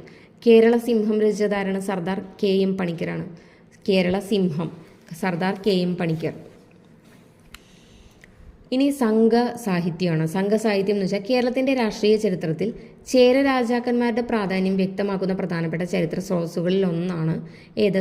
പതിറ്റുപ്പത്ത് എന്നറിയപ്പെടുന്നത്. കേരളത്തിൻ്റെ രാഷ്ട്രീയ ചരിത്രത്തിൽ ചേര രാജാക്കന്മാരുടെ പ്രാധാന്യം വ്യക്തമാക്കുന്ന പ്രധാന ചരിത്ര സ്രോതസ്സുകളിലൊന്നാണ് പതിറ്റുപ്പത്ത്. ചേര രാജാക്കന്മാരുടെ പ്രാധാന്യം വ്യക്തമാക്കുന്ന പ്രധാനപ്പെട്ട ചരിത്ര സ്രോതസ്സുകളിലൊന്നാണ് പതിറ്റുപ്പത്ത്. മീൻ വിറ്റ് പകരം നേടിയ നെൽക്കൂമ്പാരം കൊണ്ട് വീടും ഉയർന്ന തോണികളും തിരിച്ചറിയാൻ പാടില്ലാതായി. ഈ വരികൾ ഉൾക്കൊള്ളുന്ന സംഘകാല കൃതി ഏതാണ്? പുറനാനൂറാണ്. മീൻ വിറ്റ് പകരം കിട്ടിയ നെൽക്കൂമ്പാരം കൊണ്ട് വീടും ഉയർന്ന തോണികളും തിരിച്ചറിയാൻ പാടില്ലാതായി. ഈ വരികൾ ഉൾക്കൊള്ളുന്ന സംഘകാല കൃതി ഏതാണ്? പുറനാനൂറാണ്. പ്രാചീന തമിഴകത്തെപ്പറ്റി നമുക്ക് വിവരങ്ങൾ ലഭിക്കുന്നത് സംഘകാല കൃതികളിൽ നിന്നാണ്. പ്രാചീന തമിഴകത്തെപ്പറ്റി നമുക്കുള്ള വിവരങ്ങൾ ലഭിക്കുന്നത് സംഘകാല കൃതികളിൽ നിന്നാണ്. പഴന്തമിഴ് പാട്ടുകളുടെ തരംതിരിവുകളാണ് അകമ്പാട്ടുകളുണ്ട്, പുറംപാട്ടുകളുണ്ട്. പഴന്തമിഴ് പാട്ടുകൾ അകമ്പാട്ടുകൾ, പുറംപാട്ടുകൾ. അകമ്പാട്ടുകൾ പ്രതിപാദിക്കുന്ന കാര്യങ്ങൾ എന്തൊക്കെയാണ്? വ്യക്തിപരമായിട്ടുള്ള കാര്യങ്ങൾ, കുടുംബം, പ്രണയം, ഇതൊക്കെയാണ് അകമ്പാട്ടുകളിലുള്ളത്. വ്യക്തിപരമായിട്ടുള്ള കാര്യങ്ങൾ, കുടുംബം, പ്രണയം. ഇനി പുറംപാട്ടുകളിലാണെങ്കിലോ യുദ്ധം, കച്ചവടം, അതൊക്കെയാണ് പുറംപാട്ടുകളിലുള്ളത്. ഇനി പ്രധാനപ്പെട്ട സംഘകാല കൃതികൾ ഏതൊക്കെയാണ്? മണിമേഖല, ചിലപ്പതികാരം, പതിറ്റുപ്പത്ത്, അകനാനൂറ്, പുറനാനൂറ്, മധുരൈ കാഞ്ചി, തോൽക്കാപ്പിയം, ജീവക ചിന്താമണി, എട്ടുത്തൊകൈ. അപ്പോൾ ഏതൊക്കെയാണ്? മണിമേഖല, ചിലപ്പതികാരം, പതിറ്റുപ്പത്ത്, അകനാനൂറ്, പുറനാനൂറ്, മധുരൈ കാഞ്ചി, തോൽക്കാപ്പിയം, ജീവക ചിന്താമണി, എട്ടുത്തൊകൈ. അതെല്ലാം സംഘകാല കൃതികളാണ്. ഇനി സംഘകാല കൃതികളുടെ വിഭാഗവും അതിൻ്റെ പ്രധാന കൃതികളും പറഞ്ഞിട്ടുണ്ട്. അപ്പോൾ പത്തുപ്പാട്ട് എന്ന് പറഞ്ഞൊരു വിഭാഗമുണ്ട് സംഘകാലത്തിൽ കൃതികളിലെ. പത്തുപ്പാട്ട് എന്ന് പറയുമ്പോൾ അതിലാണ് തിരുമുരുക്കാറ്റുപ്പടൈ, മധുരൈ കാഞ്ചി, ഈ 2 കൃതികളാണ് പത്തുപ്പാട്ടിൽ വരുന്നത്. പത്തുപ്പാട്ടിൽ മധുരൈ കാഞ്ചി ഉണ്ട്, പിന്നെ തിരുമുരുക്കാറ്റുപ്പടൈ. എട്ടുത്തൊകയിൽ വരുന്നതാണ് അകനാനൂറ്, പുറനാനൂറ്, പതിറ്റുപ്പത്ത്. അകനാനൂറ്, പുറനാനൂറ്, പതിറ്റുപ്പത്ത്, എട്ടുത്തൊകയിൽ. 8 എന്ന് പറയുമ്പോൾ എണ്ണമുള്ളൂ. അപ്പോൾ ഇതിലും അകനാനൂറ്, പുറനാനൂറ്, പതിറ്റുപ്പത്ത്, അങ്ങനെ ഒരു എണ്ണം വരുന്നത്, അങ്ങനെ കണക്ട് ചെയ്യാം. എട്ടുത്തൊകൈ, അകനാനൂറ്, പുറനാനൂറ്, പതിറ്റുപ്പത്ത്. ഇനി 11 കീഴ്ക്കണക്ക്, അതിൽ വരുന്നതാണ് തിരുക്കുറൽ, മുതുമൊഴിക്കാഞ്ചിയും തിരുക്കുറലും 11 കീഴ്ക്കണക്കാണ്. അതായത് 11 എന്ന് പറയുമ്പോൾ 18 നമ്മളിങ്ങനെ കുറുകലും, അത് വെച്ചാൽ അഫയേഴ്സൊക്കെ ഉള്ള ടൈമാണല്ലോ. അപ്പോൾ തിരുക്കുറൽ, കുറുകൽ, പിന്നെ മുതുമൊഴിക്കാഞ്ചി, ഇങ്ങനെ മുതുമൊഴിക്കാഞ്ചി, മൊഴികളൊക്കെ പറയുന്നതും കുറുക്കുന്നതും ഒക്കെ ആ ഒരു പ്രായത്തിൽ, അങ്ങനെ ചുമ്മാ ഒരു കണക്ഷന് വേണ്ടിയിട്ടാണ്. 11 കീഴ്ക്കണക്ക്, തിരുക്കുറൽ, മുതുമൊഴിക്കാഞ്ചി. അല്ലാണ്ട് ഇതൊന്നും ഓർമ്മ ഉണ്ടാവില്ല. വ്യാകരണ ഗ്രന്ഥം എന്ന് പറയുന്നത് തൊൽക്കാപ്പിയമാണോ വ്യാകരണ ഗ്രന്ഥം. മഹാകാവ്യങ്ങളിൽ വരുന്നതാണ് ചിലപ്പതികാരം, മണിമേഖല, ഇതൊക്കെ മഹാകാവ്യങ്ങളാണ്. ചിലപ്പതികാരവും മണിമേഖലയും മഹാകാവ്യമാണ്. ഈ സംഘകാല കൃതികളിലെ ഏറ്റവും പഴയത് തൊൽക്കാപ്പിയാണ്. തൊൽക്കാപ്പിയം ഏതാണ്? വ്യാകരണ ഗ്രന്ഥമാണ്. അത് സംഘകാല കൃതികളിലെ ഏറ്റവും പഴയതാണ്. തമിഴിലെ പഞ്ചമഹാകാവ്യങ്ങൾ എന്നറിയപ്പെടുന്നതുണ്ട്. അത് ഏതൊക്കെയാണ്? ചിലപ്പതികാരം, മണിമേഖല നമ്മ മഹാകാവ്യം എന്ന് പറഞ്ഞു, അത് രണ്ടും പെടുന്നുണ്ട്. പിന്നെ ഉള്ളതാണ് ജീവക ചിന്താമണി, അതും നമ്മൾ സംഘകാല കൃതികളിൽ പറഞ്ഞിട്ടുണ്ടായിരുന്നു. ഇനി പറയാത്ത 2 കുന്തലകേശി, വളയാപതിയും. അപ്പോൾ തമിഴിലെ പഞ്ചമഹാകാവ്യങ്ങൾ ഏതൊക്കെയാണ്? ചിലപ്പതികാരം, മണിമേഖല, ജീവക ചിന്താമണി, പിന്നെ കുന്തലകേശി, വളയാപതി. സംഘകാലത്തെ പ്രധാന കവികൾ ഏതൊക്കെയായിരുന്നു? കപിലർ, പരണർ, മധുരൈ നക്കീരൻ, പാലൈ ഗൗതമനാർ. അപ്പോൾ സംഘകാലത്തെ പ്രധാന കവികളായിരുന്നു കപിലർ, പരണർ, മധുരൈ നക്കീരൻ, പാലൈ ഗൗതമനാർ. നമ്മൾ റിപ്പീറ്റ് ചെയ്ത് മെമ്മറിയിൽ വന്നോളും. ഇനി തമിഴ് ഇലിയഡ് എന്നറിയപ്പെടുന്ന കൃതി ചിലപ്പതികാരമാണ്. തമിഴ് ഇലിയഡ്, ചിലപ്പതികാരം അത് മഹാകാവ്യമാണല്ലോ. തമിഴ് ഒഡീസി എന്നറിയപ്പെടുന്നത് മണിമേഖലയാണ്. അപ്പോൾ തമിഴ് ഇലിയഡ്, ചിലപ്പതികാരം. തമിഴ് ഒഡീസി, മണിമേഖല. തമിഴ് ബൈബിൾ അല്ലെങ്കിൽ 5-ാം വേദം എന്നറിയപ്പെടുന്നത് തിരുക്കുറലാണ്. തമിഴ് ബൈബിൾ അല്ലെങ്കിൽ 5-ാം വേദം എന്നറിയപ്പെടുന്ന കൃതി ഏതാണ്? തിരുക്കുറലാണ്.